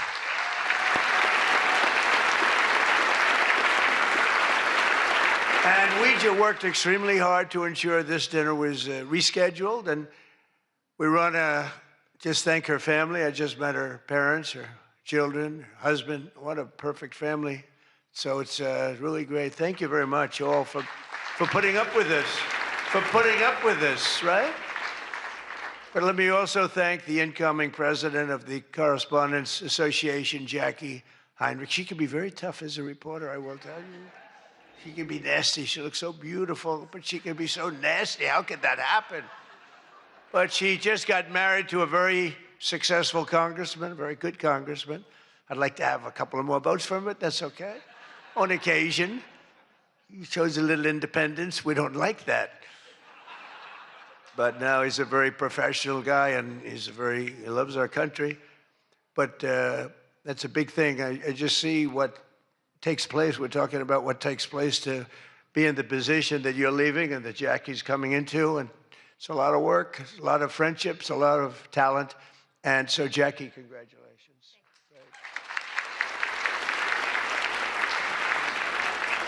And congratulations are also in order for our favorite White House press secretary, Caroline Levitt, who just had her second child. You and your husband. She's great. She's done a fantastic job. We all love her. She's done a fantastic job. She's another one. She can be nasty. But sometimes she has no choice, right? But Caroline may have one of the hardest jobs in the White House. She has to deal with all of you all of the time. And you can be very difficult. You can be very, very difficult people. But I'm probably being a little bit oversensitive. Sometimes I really do think that some of you don't like me. In fact, I read a report, I get 93% negative publicity. 93, so how the hell did I win the election by so much? Think of it, I don't think that's true. I can't believe it's 93. In the 80s maybe, but not 93. But this place is really the largest group of Trump derangement syndrome people ever put together at one time, I suspect. But some of you are lucky that our last dinner was cut short because I had brought with me what would possibly have been, I'm telling you, I had something. I was going to go after you. I feel so badly doing this. It's got to be such a letdown. Oh, yay. But your lives were really in danger the last time for an opposite reason. But on the plus side, your careers were saved, and we have we really do. We have a complete and total. You know, I love the words complete and total. They say, but it means almost the same thing. I said, it doesn't matter when you say it. It's called emphasis. It's called emphasis. But everyone is now really warming up. The new White House Military Center, drone port, highly protected ballroom. We have our ballroom. The windows are this thick. I said to the people, well, if a bullet hits, what happens? Nothing. Nothing. It bounces right off, sir. This is the greatest bulletproof glass. I said, AK-47, that's supposed to be a big one. I don't know so much about the guns. My sons know a lot. But I said, I know it's big. What would happen? They go up, meaning it can take more. I said, so if I'm making a speech and I hear that pinging sound at a window, what would I do? Sir, leave the room right away, but you're going to be safe. We're building something that's going to be amazing. And in light of what we went through, I think people understand it. It's going to be amazing. A phenomenal, one of the biggest drone ports anywhere in the world, right on the roof, right protecting the White House, not only the ballroom. And what's underneath, you know, is supposed to be a top military secret, what's underneath, but then you get sued as usual, and you have to reveal that you're building this unbelievable situation downstairs with room after room of very complex stuff. It was the military's dream to have it built. I wanted to have a ballroom because for 150 years they wanted it.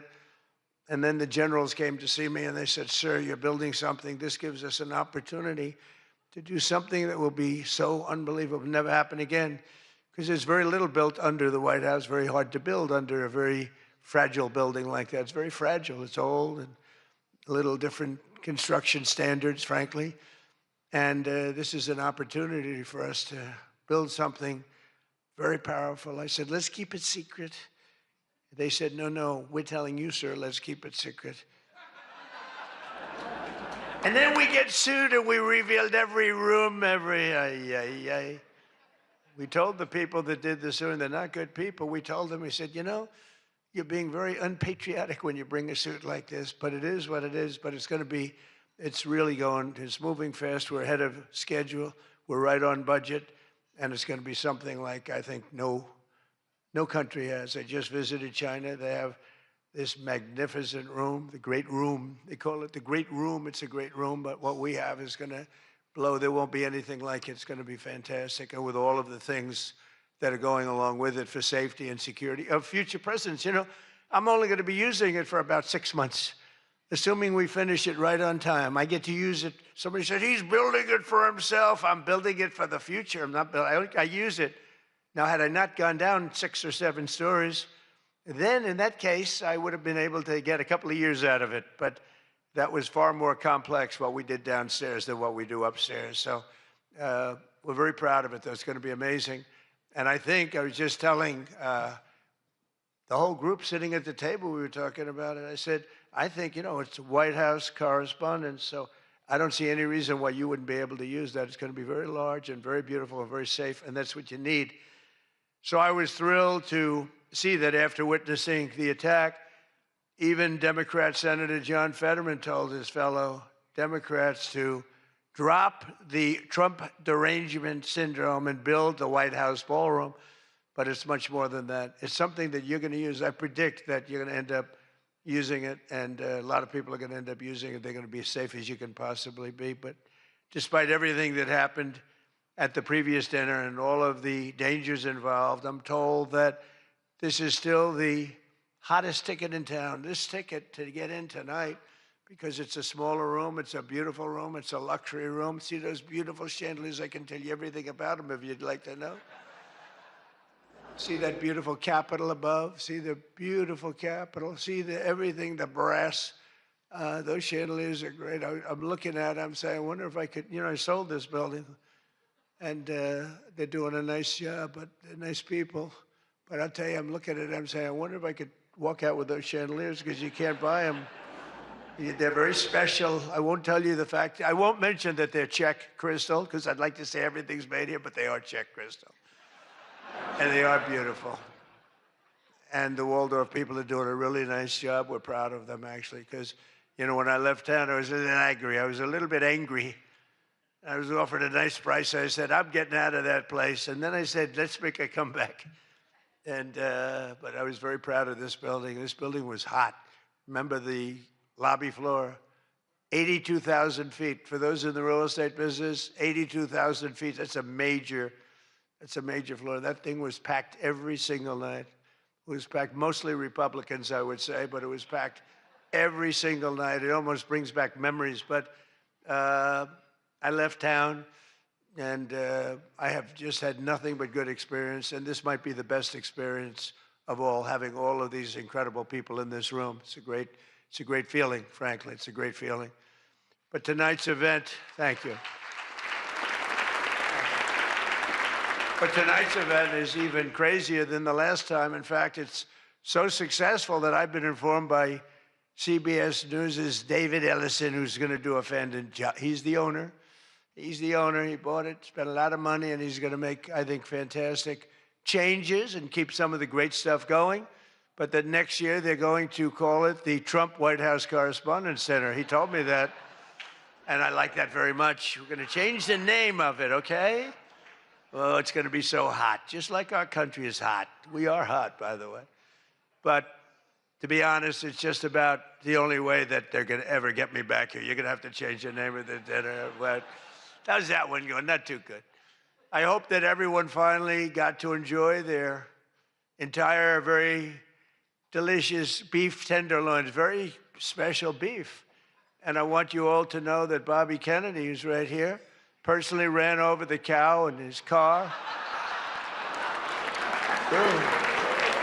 And he cut it up and he brought it here for you to eat tonight. So it's very fresh.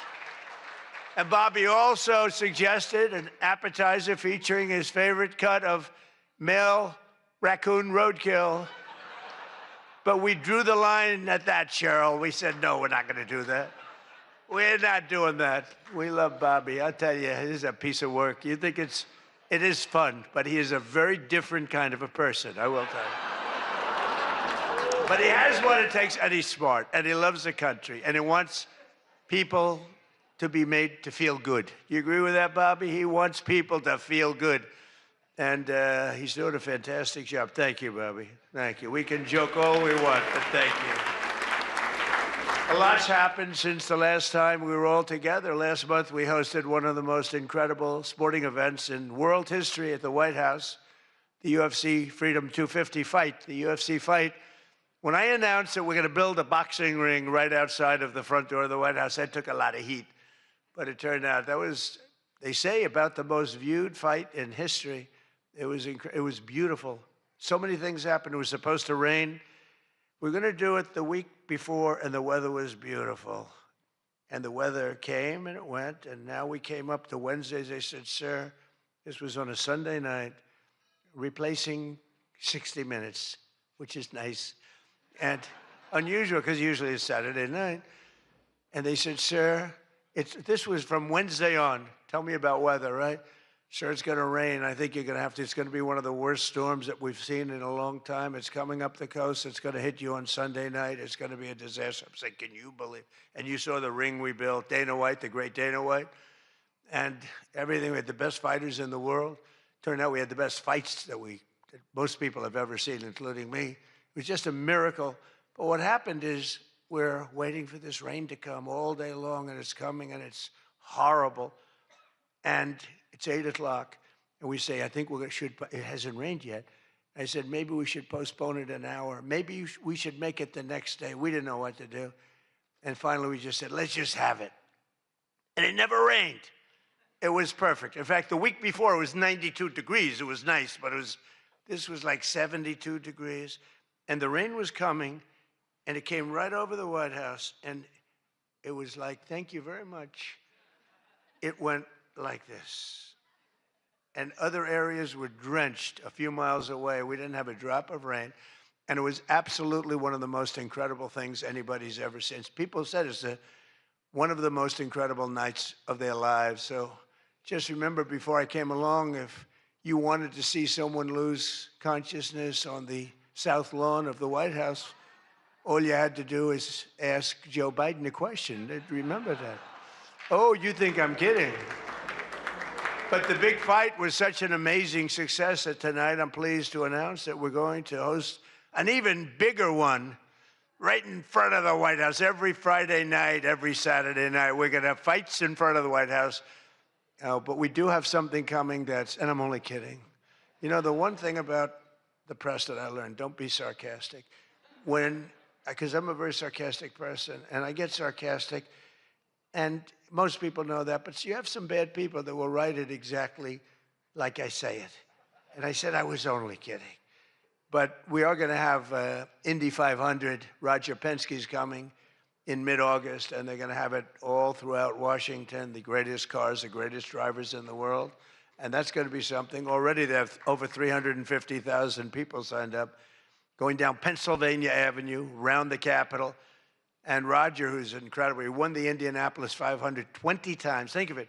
Germany, Japan, all these countries, they spend billions and billions of dollars trying to win the Indy 500. And Roger wins it. He literally won it 20 times. On the 18th time, I said, you know, that's amazing. I'm going to give him the Presidential Medal of Freedom. And I had him up. And then he won it 2 times after that. The guy's amazing. And he lost the last one by about 6 inches, if anybody watched it.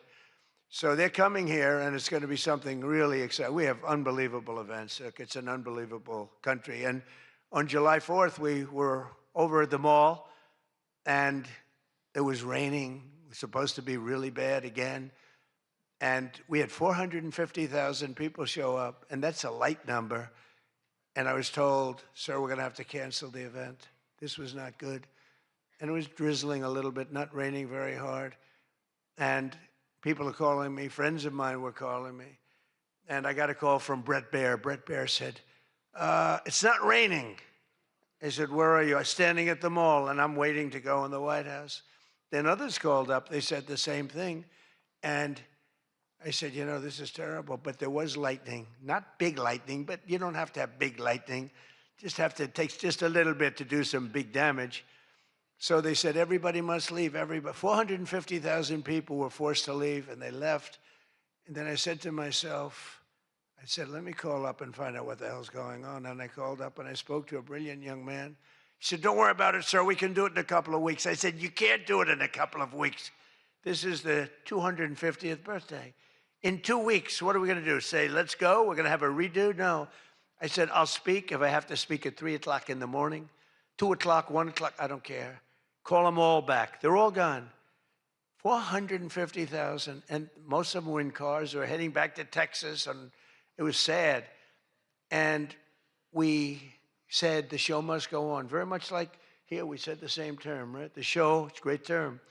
It's true in life. The show has to go on. The show must go on. And I said the show must go on. I put it out on Truth. The show must go on. And we had probably, Peter, 150,000 people come back up higher, maybe. Thank you. Let's stand up, Peter. Tell them. More, right? It might have been more, but it was amazing. It was just an amazing crowd. And actually worked out better, a little like this. It worked out better than if we had done it at the normal 7 o'clock, 8 o'clock time. It was incredible. We started speaking at 11 o'clock in the evening, but tremendous numbers of people. Thousands and thousands came roaring back, and it was a great evening. And it was a celebration. And we didn't do it the following day, and we didn't do it 2 weeks later. We did it when we were supposed to do it. It was a fantastic celebration. But I can exclusively reveal to you this evening that for the heaviest of the heavyweights, we will have sloppy Chris Christie, one of the sloppiest human beings you'll ever meet, fighting, I would say, I could mention the governor of Chicago, but I'm going to mention instead Jerry Nadler. And they're fighting for a big piece of cheesecake, big fat piece of cheesecake. Who the hell wrote that line? But it is true. And then you have a Congresswoman, Alexandria Ocasio-Cortez, AOC +3. That's her 3 friends, right? AOC +3, and I watched her give that answer when she was over in Europe. It was not a good answer. If I ever gave that answer, I would be out of politics.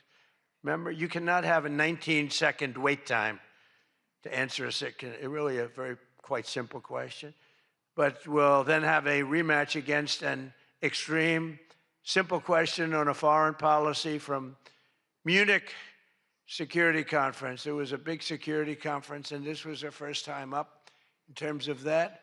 And we had a sort of little preview, and then Anderson Cooper is going to fight Lawrence O'Donnell. I'm not a fan of Lawrence O'Donnell. I like Anderson, actually, because he's covered me well for many years. Then he went bad as soon as I went for politics. But for years, he loved interviewing. I did so many interviews with him, and he was great. But, you know, he's got a little different persuasion than me in many ways, actually. And Lawrence O'Donnell, never liked him, never thought he had any talent. But he's still making a living, so I can't knock it. But we had a contest for who had the lowest ratings and the lowest IQ on television. And that was actually Don Lemon, I think.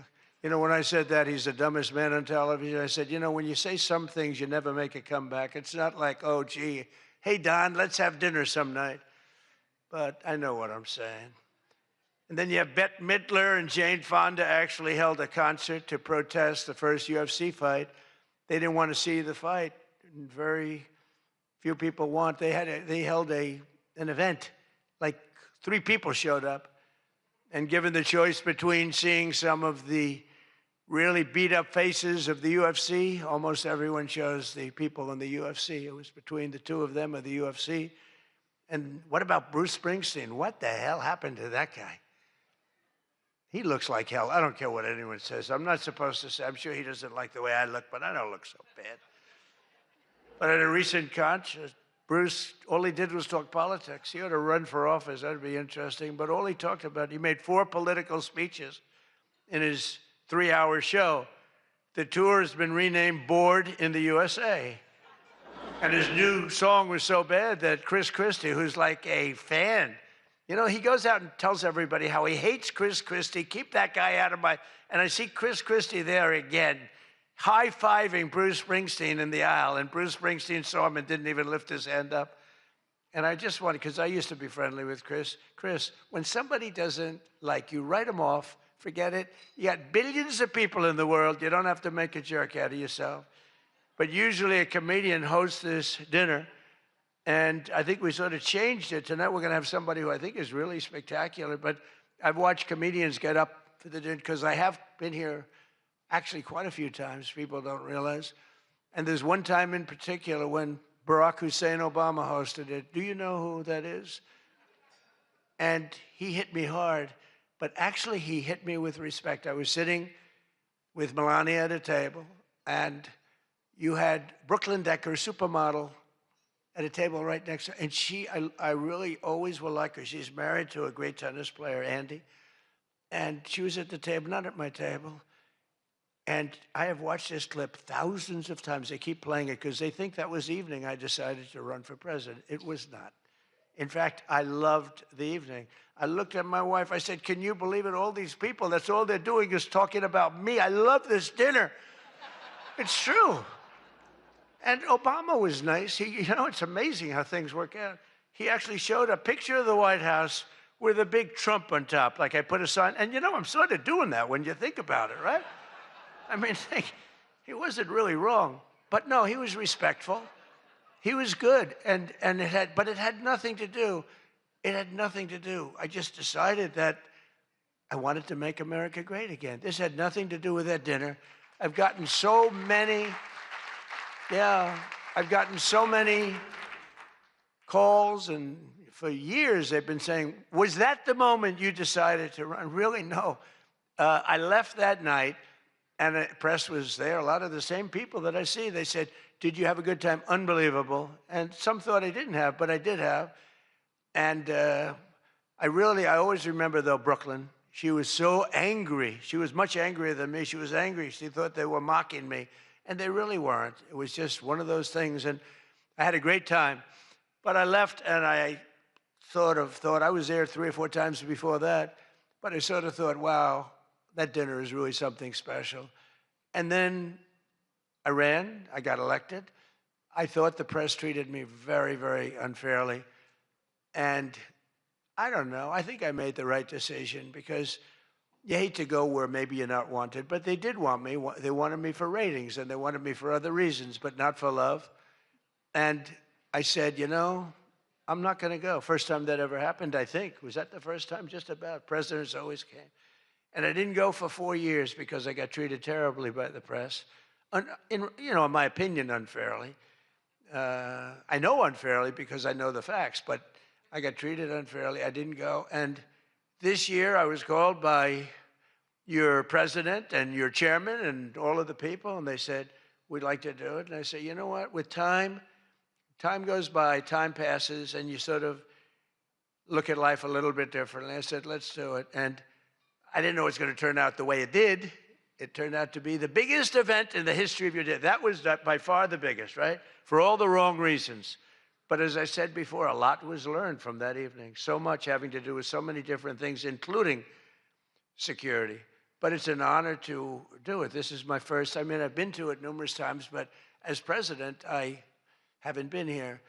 And I'm glad. And they said, would you do it next year? I said, I will be back next year. Now, if you get really, really nasty, maybe not. I don't know. But we're going to be back next year. And Jackie will treat me very bad.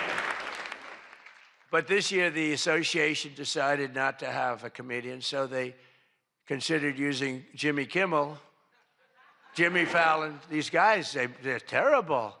They're terrible. Stephen Colbert. These are people without talent. They get a lot. They have talent. You know who has talent? Their agent, getting them the money they get. They have no talent. But they are not comedians. They're not funny people. They're angry people. They're sick people. But the association really put on a big show, and they have somebody very special. I look forward to seeing him. And so they thought about going with a professional clown for entertainment, but Adam Shifty Schiff was not available. You know, he's known, I called him, I hate some people, you know, I shouldn't say this, I'm not supposed to hate, I'm supposed to love everybody. But he's a terrible person, he's a liar. And I called him Watermelon Head because he has the largest head I've ever seen with the smallest neck, pencil neck. How does that big, fat, ugly head stand on a little pencil neck? And then I'm told that even Rosie O'Donnell reached out from Ireland. She really wanted to be here in order to honor me.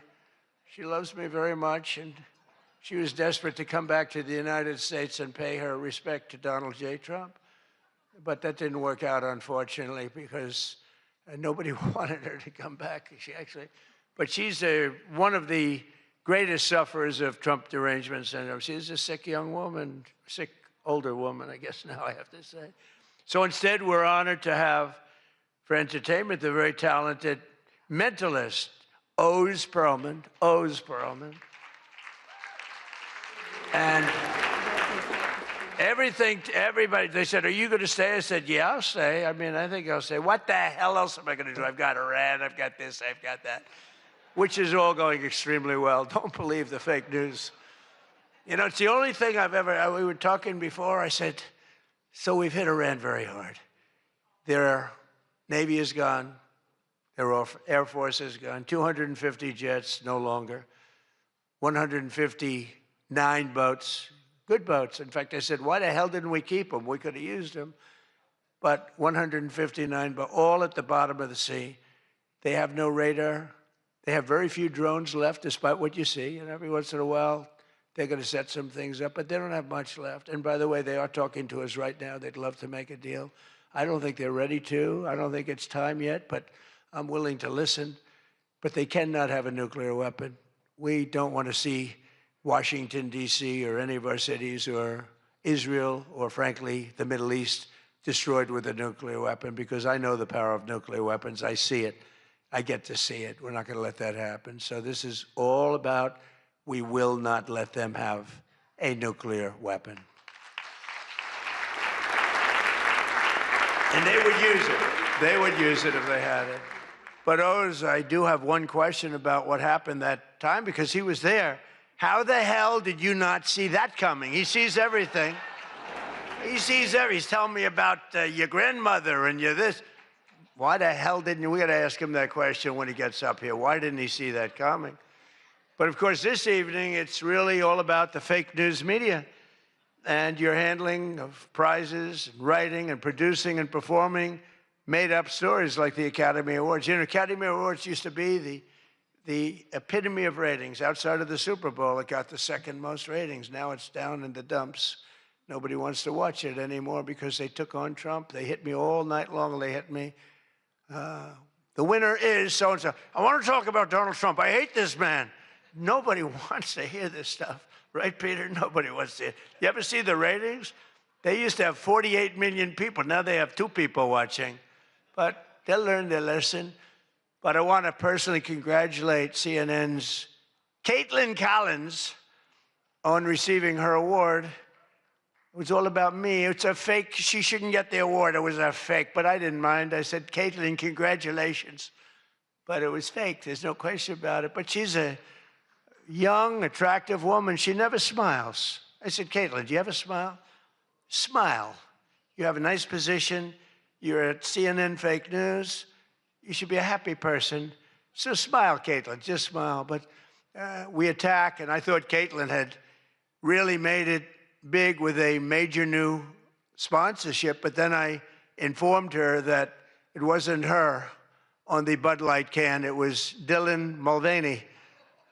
And Dylan Mulvaney cost Bud Light $35 billion in market cap. That was the worst commercial ever made, by the way, for those few people that want to hear that. Most people don't care, but I would. I wouldn't want to hire Dylan anytime soon. Think of it, they hired Dylan Mulvaney, and their market cap has gone down by $35 billion. Who wrote that commercial? And then you have writer Josh Dorsey. He also received, he's been killing me for years. No, he's been, and yet tonight he shakes my hand, he hugs me, everything nice. He kills me. Josh is amazing. He writes more stories than any human being. There's nobody that writes more than Josh. He'll write 4 stories about me a day, all different subjects. I mean, I had the other day 3 stories and one on the, he was upset about this. 1 was on page 7, 3 were on page 1. They were all written by Josh. But he's hit the big time, and he's a workhorse, and yet he's almost unhireable. You know, he's just one of these guys. Wall Street Journal's lucky to have him, but you really, it's unbelievable. He's almost unhireable. CNN is also here, and I'm very disappointed they didn't bring Fake Tapper because he's had a rough couple of years, Fake has. You know, he calls me up every once in a while. If I pick it up, I pick up my phone. I used to go to this young lady. I'd say, any calls from the press? No, sir. I said, oh, now I'm the president of the United States, right? I'd say to Stephen Chung, is Stephen here someplace? Where's Stephen? He's one of the toughest human beings I've ever met. Don't ever wrestle Stephen, you'll be in big trouble. But I say, Stephen, let me ask you, did the press call? No, sir. You know, when I was a developer, I'd get a call every half an hour. For whatever reason, I always got disproportionate press. So I said, Stephen, nobody called? No, sir. 2 hours later, I say, hi, Steve, how are we doing? Everything good? Anybody call? No, sir, no press calls. I said, I'm president. Nope, they never call. So this went on for about a week. I'd say, Caroline, did the press call? No, sir, no calls. I said, nothing. It's over a week. I haven't received a call. So I said, you know what I'll do? I'm going to give the press my phone number. That was the stupidest thing I ever did. I'm getting a call every 3.7 minutes. Stephen, I don't know where the hell you've been, but the press calls, I'm getting calls, ring, ring. I was with somebody today. They said, I've never heard a phone ring as much as it's fresh. Now, I look at the thing and usually just delete, delete, delete. Every once in a while, it'll be one of the people in this room that I like, and I'll pick it up. Like this one right here calls me on occasion, right? She'll call me and she says, hello, sir. How are you? We want to talk about some horrible subject, like a horrible, depressing subject. I say, Jackie, I don't want to talk about it. Congratulations, however, on your new marriage. But I don't want to talk about it. But it's true. And people call me now. And so for weeks I go, no calls.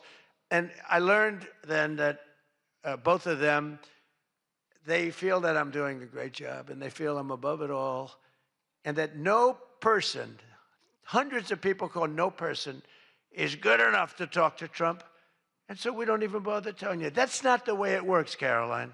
You have to let me know, because sometimes I do like to speak to the press, but now I have the best system I've ever had. It rings, and just so you understand, you're much better at putting your name, because if there's no name, I just can't do that. You know, I pick up every once in a while. Hello, I'm from Reno, Nevada. We're a startup paper. We're calling it the Reno Express. I said, do you believe I'm the president of the United States? Mr. President, could I have your views on Iran? And I just hang up. No, I get the craziest calls. I mean, some of them, my wife said, I can't believe you do this. This is a hell of a way to live. But sometimes they get calls from very important. Sometimes I can straighten out stories that are going to be fake, and I can make them from a fake story to a good story. I always find that when you don't speak to the press, you always get a bad story. When you do speak to the press, you have a shot at getting a good story. Oh, look. No, look, if I were a reporter, and let's say I'm a big reporter, I work for the failing New York Times, or I work for, well, I don't know, do they ever come to these dinners? Didn't they cancel out a long time ago? Big mistake. They should be here. But I get a call. I've always found that, you know, speaking to them, you just do better. You do better. When you can, when you have the time, you speak to the reporter, you treat the reporter with respect. Sometimes now there are reporters where it doesn't matter. You can be so nice to them, it doesn't matter. You get treated unfairly. But you have a lot of great reporters where when you speak to them, you can get your point across, and that's a good thing.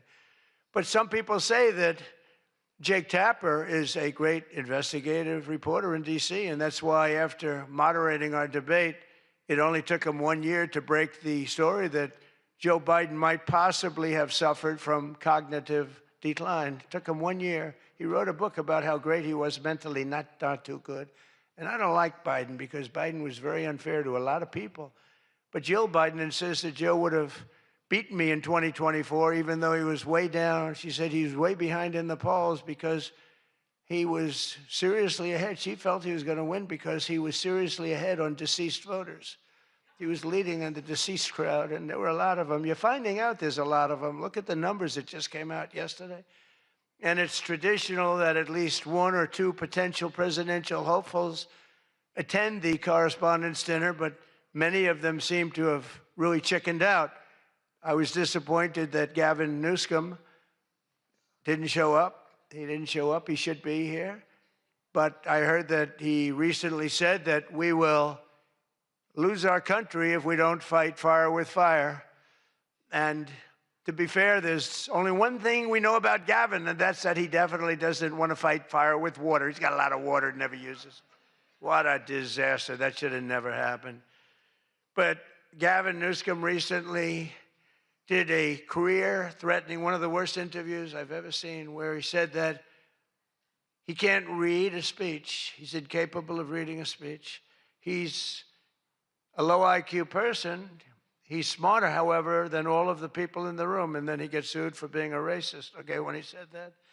But he basically said he has various mental incapacities. He has difficulty in various other ailments mentally.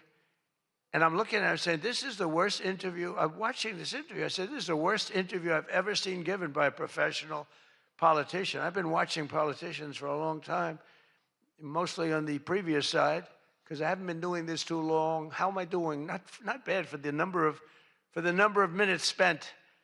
Not bad. But with Gavin, so he said that all these things, and I said, anybody running against him, all they have to do is take that one interview and you can't lose. I actually put out a statement that Gavin Newsom has come out and said he will not be running for president because nobody can say what he said about himself and survive.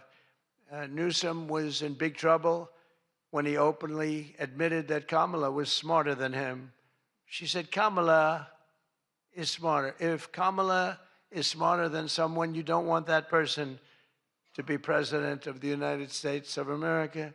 Between California's policies of enabling wildfires, paying drug addicts to be homeless, giving free sex changes to illegals, and telling rich people they're going to take away, all of your money is going to be taken away. People are fleeing, and they're fleeing in droves. We can't have that in this country. It's becoming such a horrible and dangerous location that Ilhan Omar, one of my favorites, and her brother are thinking about moving together, very much in love. A video has surfaced recently of Ilhan giving a speech referring to World War II as World War XI. And they asked her about that. She thought she got it right. But I'm not surprised because she's a low IQ person. And she's also a very dishonest person. And she ought to get the hell out of our country. She shouldn't be here. She shouldn't be in our country. She also calls her brother husband number one. Omar is reportedly being investigated for fraud. She revised her net worth. I was shocked to see that she was worth much more than $30 million. And then when the press got on her, she revised it slightly downward to less than 18,000. So she went from much more than 30 million to 18,000. And I know Democrats, and the word Democrat is something that's come into fashion. I changed the E with a U, and most people don't know that dumb has a B, so we don't have to worry about that. It's very quiet. I thought it was quite good, but I haven't gotten much credit for that. Fake news, good. Pocahontas, good. I won't say Lion Ted because he's on my side. I don't talk about past conquests, but we have a lot of them. I won't talk about. They got a whole table full of Republicans there. They're saying, no, don't mention my frickin' name, will you please? But we've had a lot of good names. But the Democrats are there to destroy wealth, and honestly, they've gone absolutely crazy. Gavin Newsom's not only a man who really wants to run for president. He's doing a bad job running a state. You can't have somebody like a J.B. Pritzker, who I understand is not present, sadly, but, you know, some people say, never use the fat word. And I don't. I would never call anybody fat. I have my own problems, you know? It's not like I'm perfect. Sir, in the back, don't call him a fat pig, okay? I'm sticking up for him. Don't call him you. You can't do that, sir. You can't call J.B. Pritzker a fat pig, please. All right? Thank you very much. I appreciate it. Everyone's trying to figure out, who is that guy? Does he exist? But the nice part is when you do that, the press can't get you, because I'm defending a man who obviously has a problem. Actually, he's lost a lot of weight. I saw him recently. He lost quite a bit of weight. I don't know what the hell. He's got no chance, believe me. Anything he does, the family threw him out of the business. A number of other potential Democrat contenders sadly refused to show up tonight. We invited Elizabeth Pocahontas Warren. She's referred to Pocahontas because, in fact, I had to apologize. People came up and they said, we want you to apologize to Elizabeth Warren for calling her Pocahontas. And I ended up apologizing to the real Pocahontas.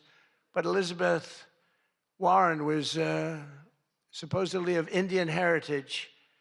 And then she took the test and she only had 1,024th Native American. And I said, you know what? I think I'm more of an Indian than she is. So this is what we have to deal with. But Senator Warren did not accept our invitation to debate. I wanted to debate her on various and sundry things, and she decided not to do it.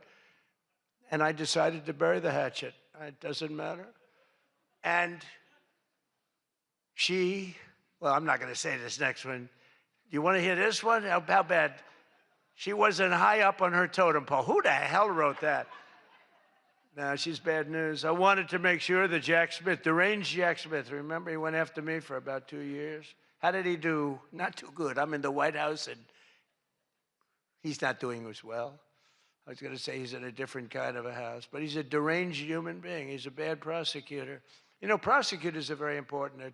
A great prosecutor, a fair prosecutor, but that's the great prosecutors, the ones that are fair. They're very important to a country, but this guy was a deranged lunatic. Saw his invitation tonight. He was invited because, you know, but I put it in a private text to Chuck Grassley. And Chuck saw him and he did a certain thing. And then one man that we had who should be here, he turned Palestinian. This was a man who was 100% for Israel. 100%. Chuck Schumer, crying Chuck. Remember he cried at the airport over illegal immigrants. They were the fakest tears. There were people throwing water in his face. But now he's a proud, very proud Palestinian. In fact, I'm going to send him a beautiful Palestinian outfit tomorrow so he can greet Bibi Netanyahu when he comes to town next week, along with the mayor, who I'm sure would love to meet Bibi. They're not treating Bibi too well, but Chuck wanted to join us tonight, but he didn't want to be violating many parts of the Palestinian rules, regulations, and certainly he didn't want to violate Sharia law, his new founding. And all joking aside, I do think we need term limits in Congress. I think term limits are very important because I see what's happening. I see what's happening. The other day, a senator I knew got a text, a great guy, from his wife. And she said, when you get home, I want to have you immediately come up the stairs and make love to me. And he said, I can't do both. You know what? You know, in other words, can't go up the stairs and make love. Does anybody get that? Well, I thought that was actually pretty good. That was actually the only thing I thought was good in this whole frickin' stupid speech that they wrote. That was the only good one, and that went down with not exactly great laughter. I think, you know, in other words, you can't go up the stairs and make love, too, you know. So we're looking for term limits. Does anybody understand this stuff?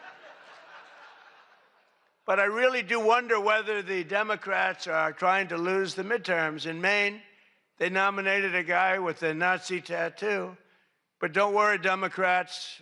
Word is that Plattner's replacement, he throws bottles at women. This guy throws bottles. This guy's another lunatic, by the way. Although I think Plattner might have done surprisingly well, because we're in the age of Trump. Call it what you want. People can do well today.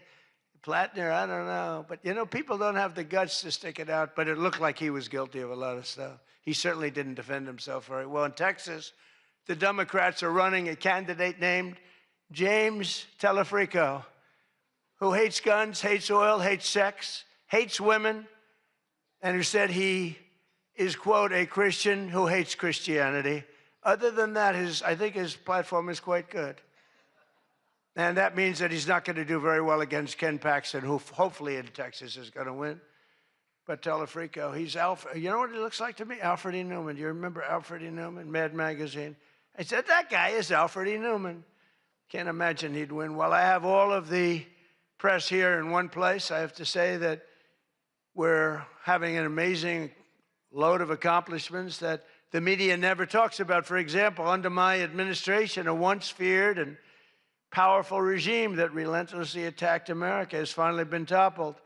Their former leaders have been removed, and they're now being run by a gay dictator facing internal divisions. But I, for one, wish Barry Weiss all the best at CBS News.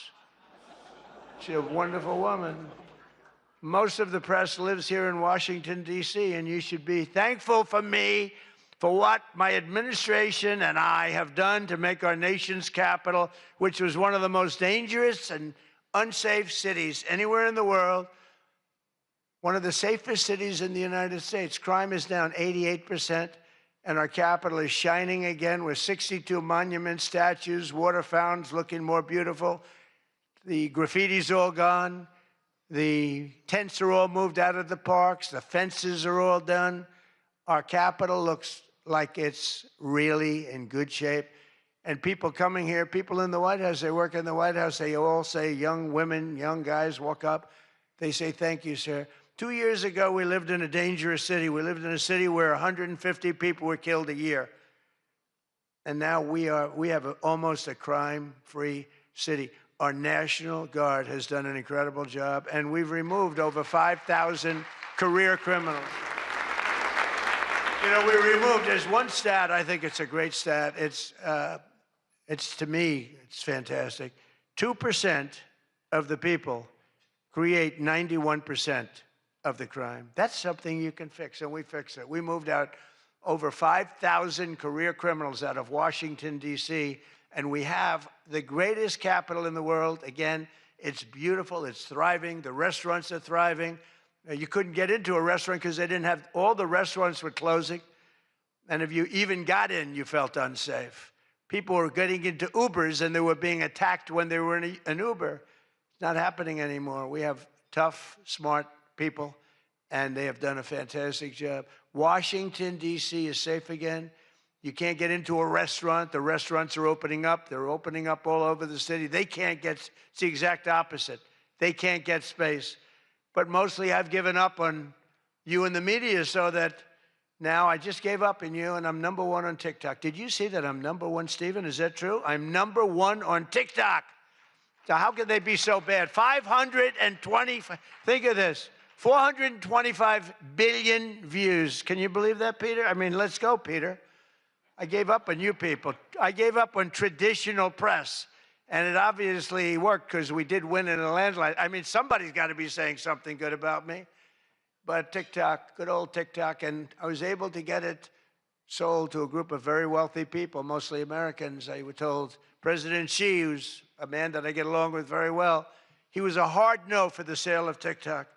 They all said he's a hard no. I said, well, let's call it, put your group together. They put it together, billions, hundreds of billions of dollars. I called up President Xi. I said, President, look, these are American people. They're wonderful people. In fact, one of them happens to own CBS, actually. I mentioned his name. I said, these are wonderful people, and it'll be a good thing. Does it mean anything, President? It's nothing. It's nothing. They love your country. We'd love to see you approve the deal.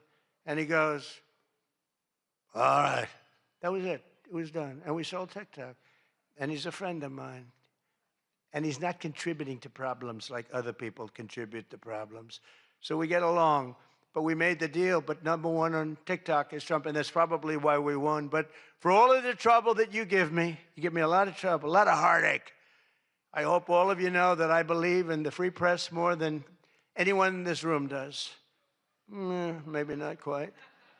But that's why I'm proud to be the most open and transparent president in history. They called me that. You know who calls me that? Caroline. That's about it. So would anybody else call me that? I think Peter would call me that. Am I the most transparent? Biden never used to answer your questions. He'd ask Biden 20 questions. He'd never get an answer. Who's the most transparent president, Peter? Who?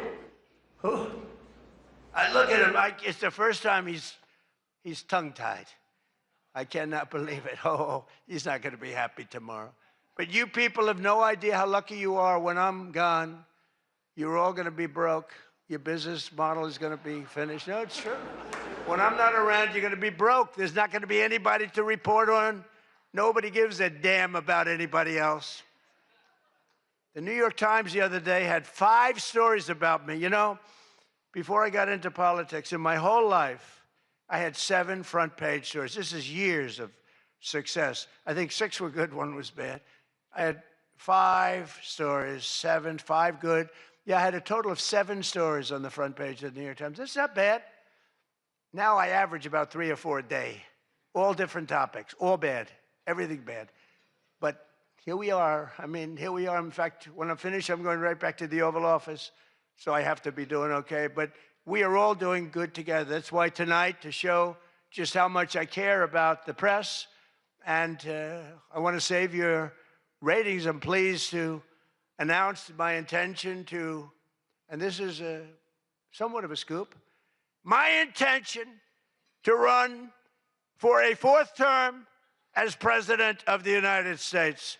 I will be doing that. I will be having an official, in fact, I think I have, I won 3 times. Now I'm going to do it again. Thank you. I'm going to do it. Should be easy. I'm getting very good at running for president. No, I won 3 times, did very well the 2nd time, by the way. It's a rigged election, but we don't have to talk about it. You know, it's interesting, when you come back and you do a good job like we did, and you don't care about it so much, but we do have to tighten up these elections because they really are in seriously bad shape. But on a serious note, I want to say once again, I just want to thank you all. It's been an interesting evening. I didn't really know what to expect, and it's far worse than I actually thought, but if you want to know that. But I didn't know exactly what to expect, and I've made a lot of friends tonight. I've made a lot of good friends tonight, probably made some enemies also, but it's been an experience that is something that we've all shared together, because we're all in this room tonight because most of us went through a period of trauma from just a short while ago. And, you know, some people said they wanted to come, but they were afraid to come, and you people weren't afraid to come. There were a lot of people that said, Jackie, they don't really, you know, they didn't have the courage to come. And we don't want that to happen. And I'm sure it's not going to happen. We're going to do things. Again, I want to thank our law enforcement, keeps us safe. All law enforcement. We have the greatest people on earth. You know, we had, 2 years ago, we had the worst record of recruitment in, as an example, the military, Army, Navy, Air Force, Marines, the Coast Guard, Space Force. I love Space Force. Look at all that shooting we're able to do from space. That was my baby. But all of the branches of, you couldn't get people to join. This was 2 years ago. And last week, you probably saw, some of you wrote the story, we have the single best recruiting of people into our armed forces than we have ever had in the history of our country. They are brimming over with great people. And that's a big statement. And that also goes for the police departments, where they were having a tremendous problem recruiting. You can't get into a police department now. If you're looking for a job, it's very tough. And that also includes our great fire departments, because people forget about them. They're unbelievable, the job they do. So I just want to thank you. Look, we're on the cusp of something big, and I call it, and this, I'm being very serious when I say this, that this is the golden age of America. We have $19.2 trillion being spent in our country. A record was China. I think it was 10 years ago, $3 trillion. Trillion is a lot. 4 years, they went less than $1 trillion under Biden, and we have $19.2 trillion, and this is a period of actually 13 months, not even current, because we're here a little bit longer than that, but that was as of reporting dates. $19.2 trillion is being spent. Factories are coming. Toyota just announced they're going to be building the biggest car plant in the world. They're leaving Mexico. They're coming here. Tariffs did that. Tariffs did that. And maybe November 5th did that too, the election. But our country is doing things that nobody's ever seen before. And it is true. We were, and you've heard me say this, we were a dead country 2 years ago. Other leaders would see me and they'd say it's a miracle. President Xi told me that a few weeks ago in China, and he's coming here on September, I think, 24th, coming in September, the end of September, going to be exciting. But he said the same thing. The King of Saudi Arabia said it. Everyone said almost the same words. We thought you were a dead country. We never thought you had a chance. You were never going to make it back. And in a period of 1 year, you made it the hottest country anywhere in the world. We all did that together. It's not me. We all did it together. And we do. We have the hottest country anywhere in the world. And we're going to keep it going. And I just want to say, it is the room. I have tremendous respect for the people in this room. Sometimes I don't feel you treat me fair. Or maybe you do. I don't know. I don't feel that. But sometimes you treat me very fairly. And I have a lot of respect for your profession. Your profession's amazing. And I just want to thank you for having me. And it's been fun. And I've met a lot of great people. And, you know, I used an expression, and I've used it right from the beginning. I did this for one reason, to make America great again. And that's what's happening right before your very eyes. We have made America great again. It's going to get a lot greater. So thank you all very much. It's an honor to be with you. Thank you. Thank you very much.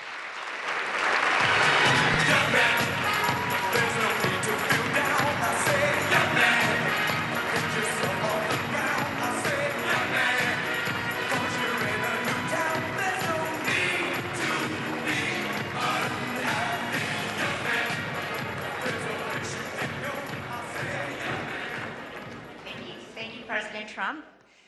People asked me for several months, how long is he going to speak? And I said, you're White House correspondents. So you should know, and thank you, President Trump.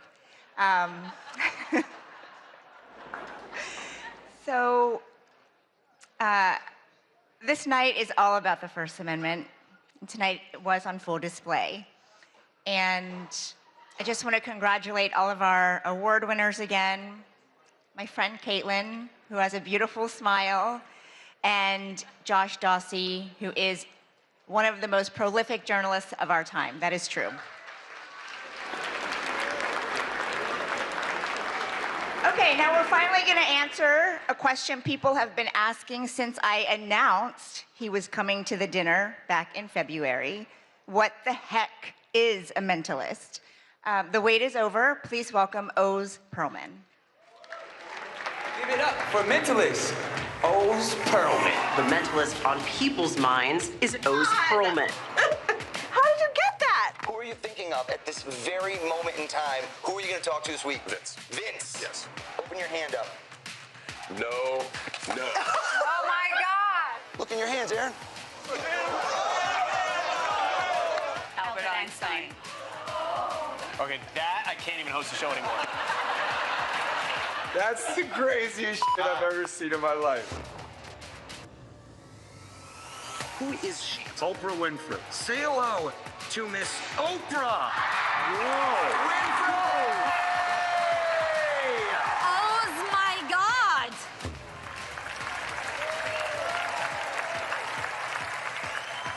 Oz, what is the stock I'm thinking? Disney is about to roll out ridiculous. a streaming service. No. Wow. Wow. If there's something freaky in here, I'm better heck out of here. There better be. I'm out. How the fuck are you doing that? You're at the top of your game, dude. Barack Obama's who just thought of. Get the fuck out of here. How is that possible? Mind blown again. I know we're on TV, but this is crazy. I'm done. I'm done. That is nuts! Oh my God. Oh, you're amazing. Oh my God! to Jamar, throws to Tanner. That's literally insane. It's like shattered my worldview. I have to rethink how I think about everything. Please welcome to the stage, O's Pearlman.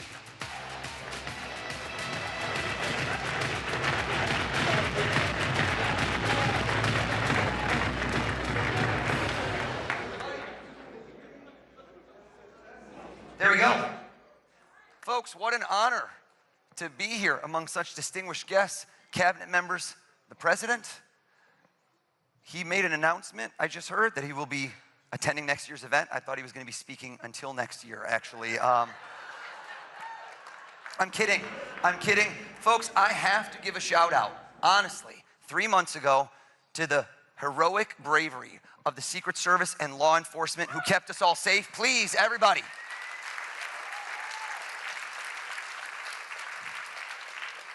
I felt truly blessed that day to go home and be able to kiss all my kids, and yet cursed that every single day since, everybody I meet, including now the President of the United States, goes, if you're such a good mentalist, why didn't you see that coming? Everyone in here, your words that you broadcast and speak influence minds all around the globe. So all of you, hold up your left hand and picture a globe in your left hand. Good, good. So that's gonna be your other left hand. That guy is wasted right now. Secret Service, code yellow, cut him. No, I'm kidding. That was not. I just saved your life. Everyone, imagine at this moment, you spin that globe and you stop anywhere random. Bam, go for it. Follow me with the mic, follow me with the mic. Let's go over to somebody. Let's go to this gentleman whose body language is saying so desperately, not me, not me. Everyone thinks it's fake. I watch this on TV. I think it's fake. Sir, have we ever, right over here, have we ever spoken a word in our life? Red bow tie, aggressive play. No. Okay. What is your name? Steve. Steve, hold up. They love you, Steve. Steve, did you just spin a globe and go to a random place? Yes. Hear me out, folks. In a few months, Steve will forget the random place because there's no meaning. But no, listen to me. And then a year from now, you'll say, who was the guy we saw last year? I cannot have you forgetting me by next year. I'm gonna be the show you talk about for years to come. So everyone, I don't want a random place. Everybody, give it another spin. Follow me. Everyone give it another spin. I want eyes to light up. I want butterflies in your stomach. Everybody stop on one spot. And I wanna see a big smile. I wanna see excitement in your eyes. That guy just winked at me. I don't know why. Follow me with the mic. Right over here, this gentleman with a perfect head of hair. They're gonna hold the mic, they're gonna help you out. Tell us your first name. First name is David. David, stand up, please. Give him a hand for helping me out. Give him a hand.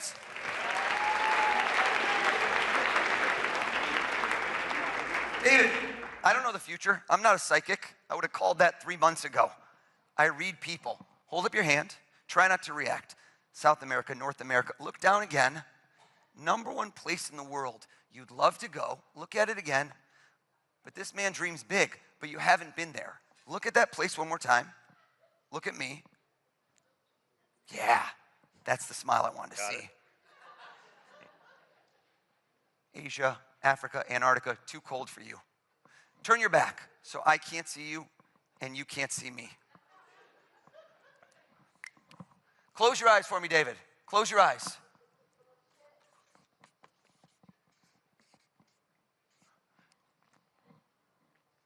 David, was there any hesitation in your mind? Were you on the fence? Look, the shift in the posture, the weight on the right foot. Close your eyes. My boy just changed his mind. Come on, David.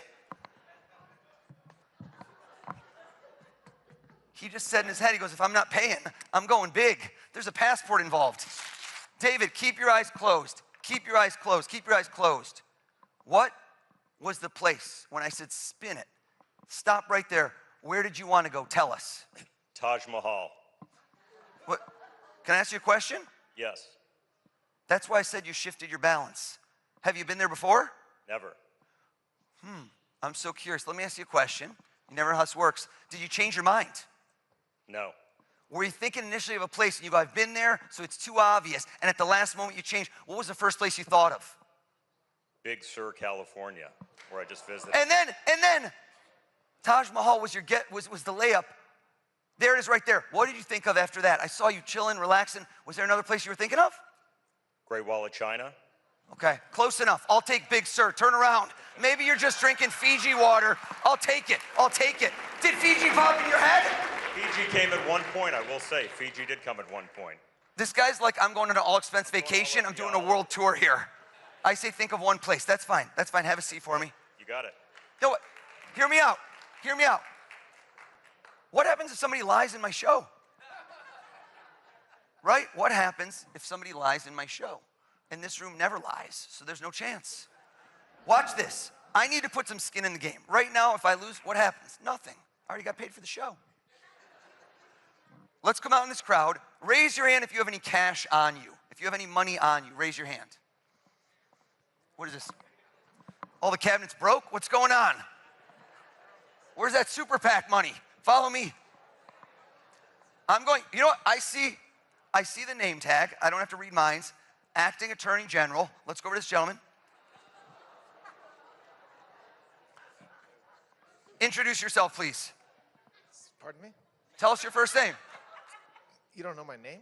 I know it, but it seems fake if I know, Todd. I can say it. Stand up. Give him a hand, everybody, for helping me out. Todd, just tap on the mic. Let's make sure it works. Are you a money clip or a wallet kind of guy? Don't take it out. No. Neither. It's like it's more like a wallet. Okay, it was a multiple choice. That's okay. Do you know, and I always ask this question because you never know. You're going out. Cash isn't as common now. Do you know exactly how much is in there or you're not sure? I'm not sure. I like that, right? Hashtag baller. No. I want you to count it, but hold on. Do it under the table so there's no way I could see. Under the table, and move away with the microphone.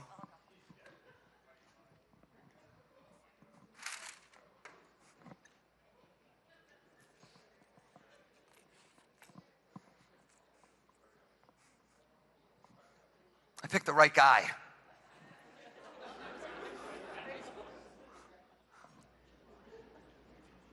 Stand up. Lie to me. Don't tell me how much money you really have. Make up a lie. Make up a lie. Lie to me. How much you got? 130. I would have said if you're going to dream big, Todd. That was dreaming big. Folks, I notice patterns. And I can't explain why, and this is not a stereotype, but when I do this with men versus women, they lie differently, and I don't know why that is. It's not a gender stereotype, but for some odd reason, statistical analysis, women will prefer to use a number smaller than the amount they actually have on them. I don't know why. Men like to lie by saying things are bigger. No examples. You didn't laugh at that joke, Todd. Joke was hilarious.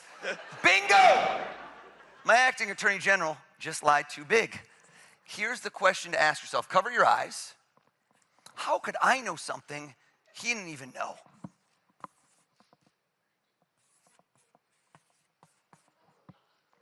I'm going to show you over here. I'm going to show the president. President's still admiring the Czech crystal, I'm noticing. Those are beautiful chandeliers, sir. Open your eyes. How much you got, Todd? $85. $85, everybody!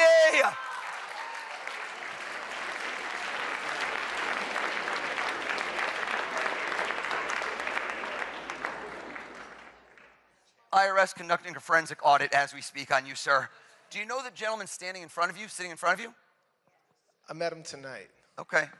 You seemed happier than he did. That was a weird response. Tell us your name. My name is Tom, hold out your hands flat if you don't mind, like a pancake. Take any one of those bills out for me, Todd. And I want to create a moment in this room for Todd and Tom that you will never forget. Flip the bill over for me, and I want you to remember this White House Correspondents' dinner. I will. Todd is like, I should have brought more cash. Turn to face him, please. And what I'd like you to do here is you're going to be his table. You could sit if you want, but that's okay. Attorney General, so I okay. should probably stand up. I want you to take, and I want you to sign it. Go ahead.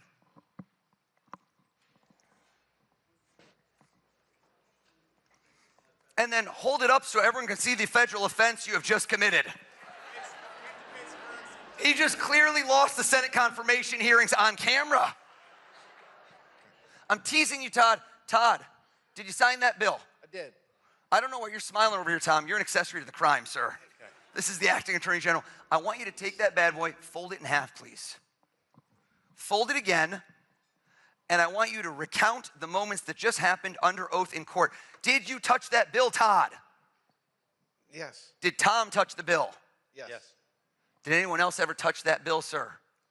I'm sure someone else did, but not tonight. Okay, well, statute of limitations. I want to make sure nobody ever wants to touch it in the future. Fold it in half, fold it again. Sit on it.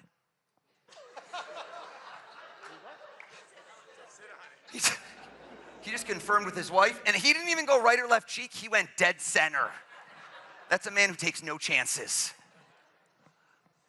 I'm going to ask every one of you in this room a question. Here's what I'd like you all to do right now for me. Journalists, accomplished people who like to get to the bottom of things. I want everyone to take a deep breath in, and I want everyone to give me a nice strong exhale out. And I want you to close your eyes and visualize that sitting across from you. I have this question I love to ask you. I say, if you could interview, in this room I call it interview, sometimes I say have dinner, break bread, ask questions. If you could interview somebody famous, but let's make it hypothetical, dead or alive, past or present, anyone that's ever lived, it's a fascinating question. And I want you to visualize, that's the key, is not just see it in your mind, but see that person sitting across from you. Open your eyes, nod your heads if you've already done it. Nod your head. Some of you are quick on the draw. Some of you are still relatively sober, given the fact it's, I think, 3 a.m. at this moment. I lost track of time. If you haven't yet done it, crunch time, everybody. 3, 2, 1, done. Wake up. Everyone, give me a big clap over your head if you can see your person clear as day. Give me a big clap. All right, follow me with the mics. We're going to go rapid fire here. Follow me with the mics. Follow me, follow me. Come on over. Give me another clap. I like the fact that this gentleman right over here, can we see him? We're going to point over. Looked at me, distinctly looked at me, clapped, nodded, then shook his head. I don't even know what that means. I saw you coming. You saw me coming? Yes, I did. And you're like, what do I do? How do I avoid him even though I'm sitting in the front row? Push my wife in front of... Push your wife. I love chivalry is not dead. Yes. What's your name? I'm Ed. Ed? Yes. Parents nailed it. You look like an Ed. I think that's perfect.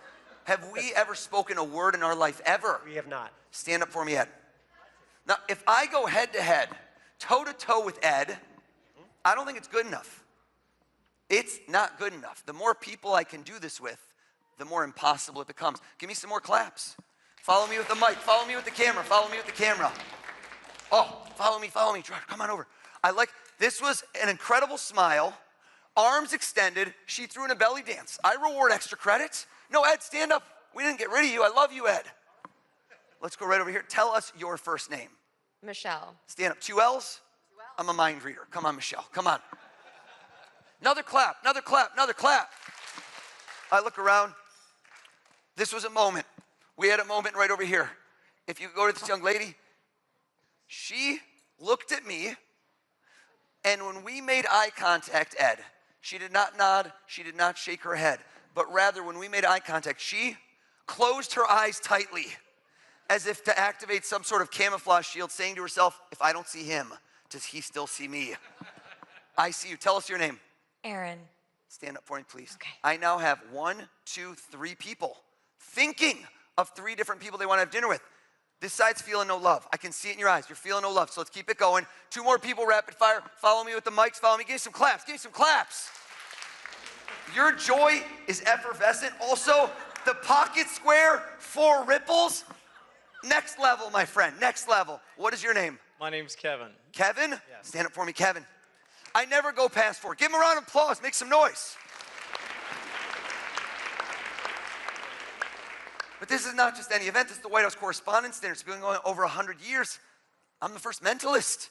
One more group, right over here. I didn't even tell you I would do this. Give me a clap. Let me see it. Who thinks they have someone I will not get? You will be my Fiji water. Who will that be? Give me a clap. Okay, all of you with the big clap, you're too confident. I don't like it.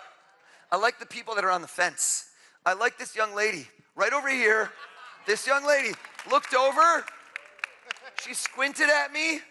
She didn't clap. She just gave me an I'm looking at you, buddy. Tell us your first name. My name is Alex. Alex, give Alex a hand too as well. Alex, Kevin, Ed, Aaron, Michelle with 2 L's. Each of you, I asked to think of somebody famous sitting across from you, and you are at the edge of your seat, scintillating, asking them questions. Sit down if it's Jack Kerouac. No.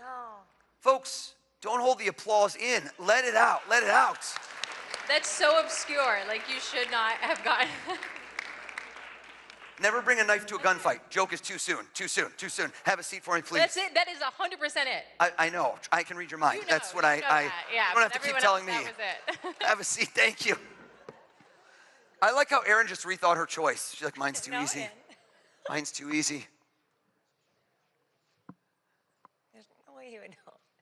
Kevin, you are a ball of positive energy. Just looking at you has uplifted my mood without caffeine. I can tell you for a 100% fact, I'm not even gonna hedge. Not 99, not 100%. Live TV, your person is alive and well, am I correct? You are correct. How did I know that? Your vitality, your energy. Versus if we could point the camera at Ed, Gerard, Ed is over here, that's that guy. Ed has dead guy vibes written all over him. Come on, man. I'm feeling pretty. Is it a dead guy, Ed? Vital. Is it a dead guy? It is a. Yeah. It is Classic Ed. That's hilarious. Yes. Yeah. Dead guy. Why are you on the fence? No, he's definitely a dead guy. You weren't sure if he was dead or alive? No, I'm saying I'm vital. I'm just saying he's dead. Oh yeah, it's nothing about you. You're gonna live to 120, baby. I'm talking about the person you're thinking of. Yeah. You know what? Arms behind the back. This guy's very proper. He's done a lot of World War II biographies. Sit down if it's Winston Churchill. You're right. Oh! Yes. Yeah. Folks, I'm getting 6% applause on things that deserve 120. Have a seat for me, Ed. Have a seat, Ed, have a seat. Bless you. I knew you would sneeze right then. Aaron, playful hair adjustment, always a guy. It's always a guy. The hair adjustment twice, it's a guy. Am I right? It's a man. I could tell. It wasn't playful hair, but it was just an adjustment. Okay, there's no implications here. I like how Tom just told Todd, he's like, why didn't you bring more money, bro? Why didn't you bring more money? I did this last week. I filmed my Netflix special. And I did this, and the last person standing thought of a movie star. And when I got it right, he did not sit down. And the tension grew in the room, and I said, sir, did I get it? He goes, yeah. And I go, okay. And he goes, oh yeah? What movie am I thinking of? I'm like, buddy, there's no on-demand feature. It's always, I wonder what movie she's thinking of his, but I'm gonna go with it. Do you know what question you're gonna ask him right off the jump, or is it more just a flowing conversation? What's your Flowing, style? just flowing. Flowing, I love that, I love that. And you were debating, and I was thinking like, I think he's passed away, am I correct? Correct. It seems somber. Yeah, But not summer, but passed away. Okay. I don't know which movie. Tell us all, who are you sitting down to dinner with? Who's across from you during this scintillating interview? Jerry Garcia? Are you wrong? Don't ever doubt me again. Don't you ever doubt. You scared me!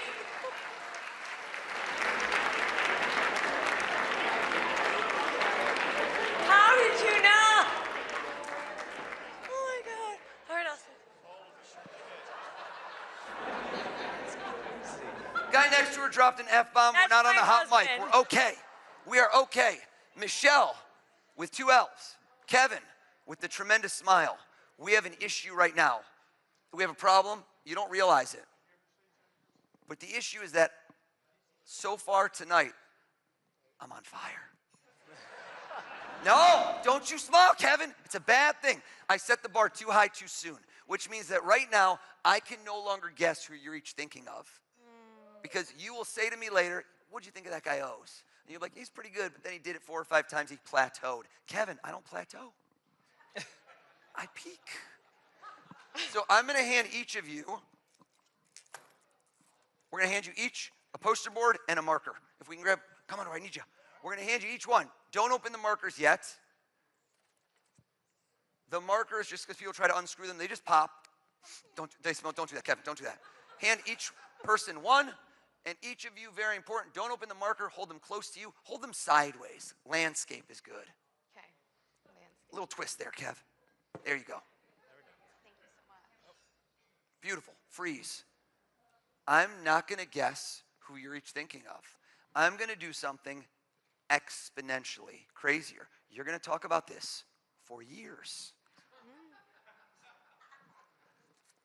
This Frisbee I purchased for 82 cents. Amazon Prime, free same-day shipping. This Frisbee has a 1.5-star review. This is literally the worst Frisbee in the world. I could have my friend Tom Brady right here trying to throw it to you. It would not land. It does not fly true. Let's see. Who could we get? The president? Yes. No. Will you just throw it for us? Is that okay? I don't know if I can aim it. Secret Service, is this okay? They just went code red, mentalist, no. Is that, I can't throw this. We'll see what we can do. We'll see what we can do. I don't know if I can aim this thing, President. There, okay. You know what? I have a better idea. Throw the hat out in the crowd. Let's go. Someone catch. Or nobody catch. Glassware down. This guy just became his VP running mate in 2028. Hear me out. Okay. Are you okay? If you'd like, this is entirely your choice. You can help me, but the Frisbee goes further than the hat. So it adds elements of excitement and randomness versus the hat had about 3 people to land because it appears I've made half the room disappear. Would you like to keep it or would you like to throw it onwards and make this even more random? Actually, I would love to keep it. Would you like to join me on stage and be my mind-reading protege? Oh, why not? Give her a round of applause, everybody.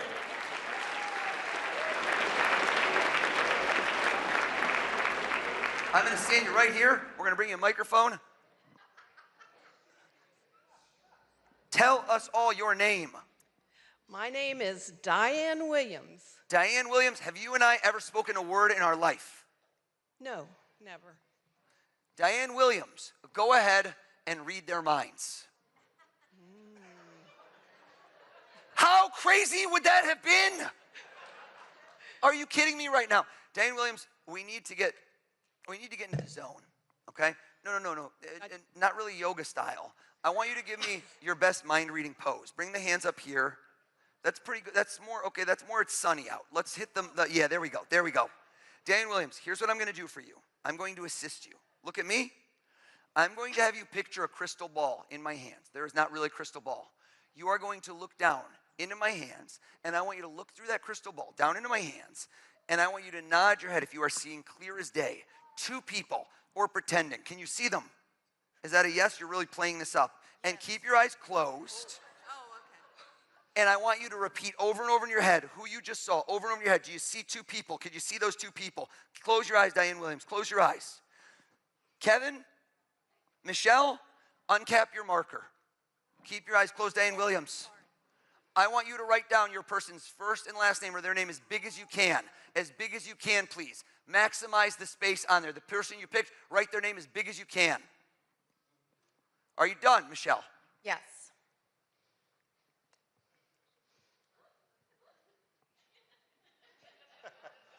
Take your time, Kevin. I'm getting bored of my own show. Kevin, you're done. Done. Diane, wake up. Come back to the light. Now, I'm going to give you one clue, which is that we were able to ascertain that his person is alive. We said that earlier. Okay. So I want you not just to look into that beautiful smile, but look into his eyes. See the reflection across from him and tell him who is the person he is sitting down to dinner with. The person is alive. Who is it? Michael Jordan. Michael Jordan. Stop. Oh my God. Stop. Folks, are you alive in this room right now?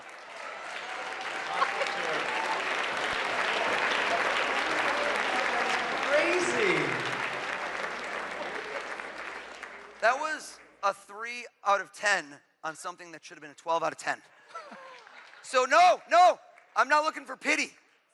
If lightning strikes twice here at the Waldorf Astoria and Diane Williams nails this, there better not be one butt still in a seat unless you are mobility impaired, in which case I want to see a miracle. So you don't look into Michelle's eyes, you look into her soul, and you tell this woman, okay. Okay. What's that? I just saw one name. Okay, well that's his name. Okay. What would we do? What if we put on your mind reading face? Okay. Diane Williams, get back in the zone. Look at me, stare me in the eyes. Well, her eye contact is very intense, folks. I hold this crystal ball up. We look through it. We see this beautiful check glass. Down, we look down. We look down and we look down and we see a face. And we say to ourselves, who do we see? You're pretending even though God knows this is not going to work, so I'm hoping for the best. Okay. I don't think it's going to work, but who knows? Are you staring at Michelle? Are you looking into her eyes? Look deeper, look into her soul, and give it your best shot. Diane Williams, who is she having dinner with? Could it be JFK? Turn it around, turn it around, turn it around!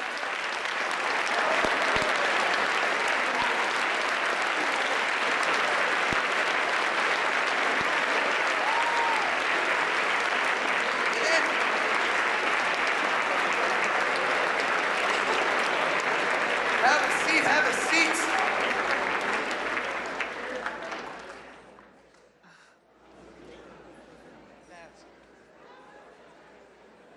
Folks, I'm bringing Diane on the road with me for the record.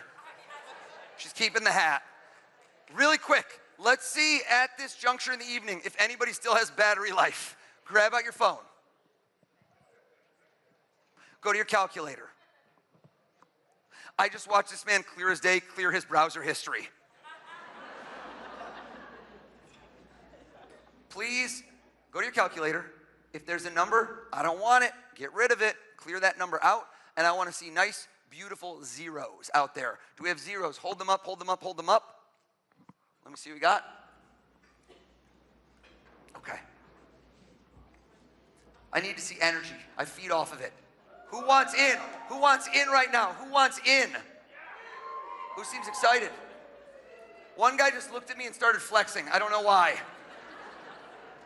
Okay, battery life, still in the green. You're doing pretty well there, sir. What is your name? Josh. Josh? Traditional spelling? Do you want to join me? Let's get him up here. Let's hear it for Josh, everybody. Josh, come on up. Come on up, partner. Let's bring you up. Josh, here's what I want you to do. I need to get somebody else in the mix. I want you to do two things. We're going to fact check this. You're going to type in this in. One more partner in crime. Pick somebody out there for me to help me out. Who's it going to be? Dina. At your own table. Okay, so I like the nepotism here. He's like, let's just stick with my own table. Dina, do you have your phone as well? I do, yeah. Stand up.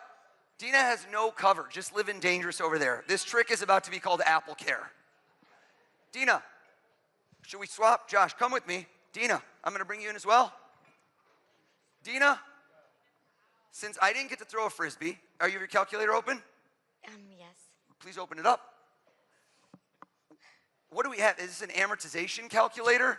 She's doing my mortgage calculations is what I'm seeing. Okay, I'm sorry. It's okay. I don't know what this one is. I can't do, this is like the buttons are too small. I can't see anything. I'm so sorry. I gotta use someone else because I can't see. Put the brightness up.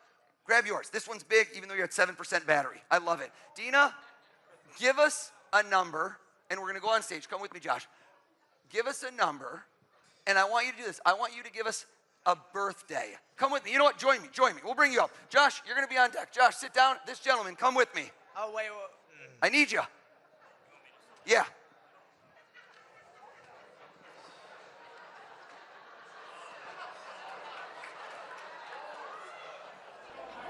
How are you? He keeps getting texts from his table saying he's going to get you good. Who is writing that? I'm going to bring you a microphone. I'd like you to stand here. Dina and Josh, you each get to help me. Dina, tell me the birthday of somebody you care about deeply. So take a moment with it. Tell us the birthday of someone you care about deeply. Go ahead. August 17th. Pause. Whose birthday is that? My husband. Everyone go, oh, good choice. I don't want to touch anything. Put in 817, please. 8, slow. 817. Freeze right there. Okay, have a seat. Thank you, Dina. In honor of Dina picking her spouse, which is a common choice, raise your hand if you are married as well. Okay, most of the room, most of the room. I need to know why that woman just did this. Did anyone see that? That was a very strange reaction to a relatively binary question. That was a real-time Facebook status. It's complicated. Dina loved that joke. Let's go over to someone new that has not helped me yet. How about right over here? I'm going to go to the gentleman right next to Steve, who I loved earlier. Who thought of Bora Bora? That was too obvious, Steve. Make it tough next time. Let's go to that gentleman in the green who felt so slighted. What is your name? Arden. Arden? Arden. That's correct. Arden, quick, what's your wedding anniversary? May 26th. What was it? May 26th. Do times 526, but don't do equal yet. I'm doing the math. August 17th times May 26th. Kidding, I don't know. Michelle thought I could do anything after John Fitzgerald Kennedy. You get to instill a little bit of yourself in this. Do you have a lucky number or something special to you? You do? 1 digit or 2 digits? 1 digit? Bring it close to the heart. That's your heart. Yeah, we're not there yet. We're not there yet. And I want you to hit plus and hold it close to you and put in your lucky number. And then walk out into this crowd to somebody that you do not know. Is that possible? You seem a social butterfly. And I want to lock eyes. Look at me, sir. Look at me, sir. 500 times 1,000 is 500 G's. I'm a capitalist. I want 2 commas. I want a 3rd comma. I want millions. What's your name? Colin. Colin? Colin? 1 L or 2? 1. All right, Michelle's not happy. Some of you, your memory is not as good. You don't know why that callback was funny. That's okay. Colin, 3-digit number between 100 and 500. Don't do 1, 2, 3. You're better than that, Colin. You're better than that. You got a number? Yes, sir. I didn't like it. Change. Okay. There it is. There it is. Whisper with no microphone into his ear your 3-digit number. Everybody make ambient ocean noises. Did you hear what he said? We're going to hit the microphone right there. Right there. Have a seat for me, Colin. Please type in, to this gentleman, please type in a times and put in Colin's 3 digits. You did. Colin, have a seat. Wonderful. Did you hit equals? Not yet. Please. All right. Got to be over 30 mil. It's got to be over 30 million. Is it over 30 million? It is. Okay, I thought that was lightly impressive, but no, it's okay. I don't need the pity applause. Thank you, though, Bobby. Thank you. I'm ready. I'm ready for you.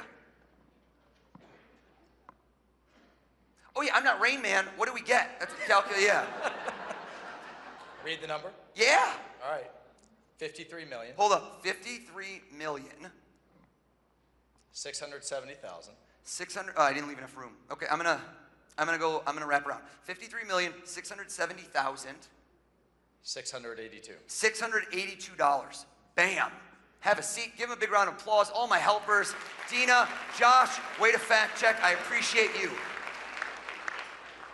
Did you hear me say dollars? Imagine that you go to your ATM, that you swipe your card, that you type in your PIN code, or if I'm there, I do it for you. And suddenly, in your checking account balance, $53,670,682. How would you react? Let me see some faces. Okay, I like how some of you didn't hear the key word, checking account. This is not an interest-bearing account. I like how one guy swore under his breath, like tariffs. Folks, you should deploy this capital. Like my man right over here, Todd Blanche, looked at me like that was low. Tom, what did he sign, Tom? Was it a 20, a 50, or 100? We couldn't see. Tom is the guy next to him. Tom is the guy next to him. What was it? A 20. It was a 20? Todd, are you still sitting on it? Yes. Todd, reach into the abyss. Stand up for me, please, sir. Todd, Check the signature. Is this your bill that you took out of your pseudo money clip? Yes. You marked it, but so did the government of the greatest country on earth with an 8-digit serial number. Read us those digits one at a time, please. Switch to me, please. Switch to me, please. Switch to me, 1 digit at a time, please. 53670682.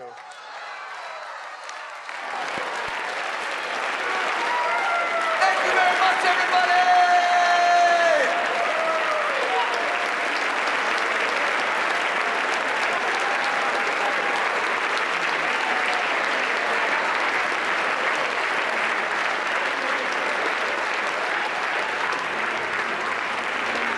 Perlman, truly this has been the honor of a lifetime. Thank you very much, everybody.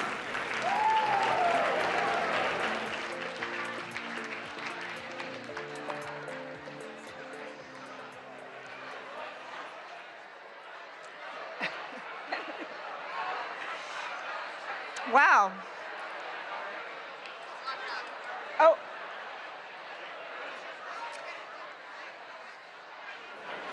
Everyone, thank you for a memorable night. Thank you, Mr. President, for coming to our dinner. Thank you, O's, for scaring all of us in this room. And thank you all for supporting the White House Correspondents Association and the First Amendment. Thank you. Thank you all. This concludes the 2026 White House Correspondents' Dinner. Again, our thanks to President Trump.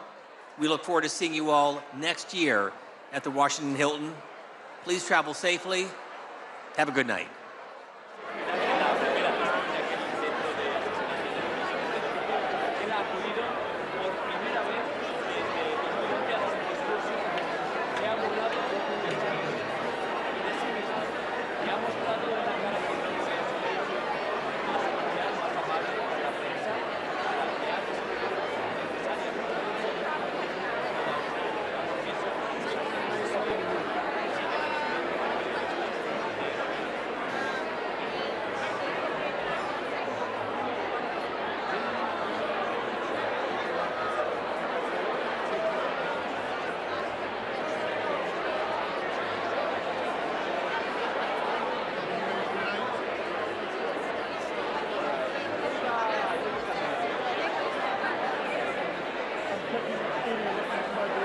Beirut.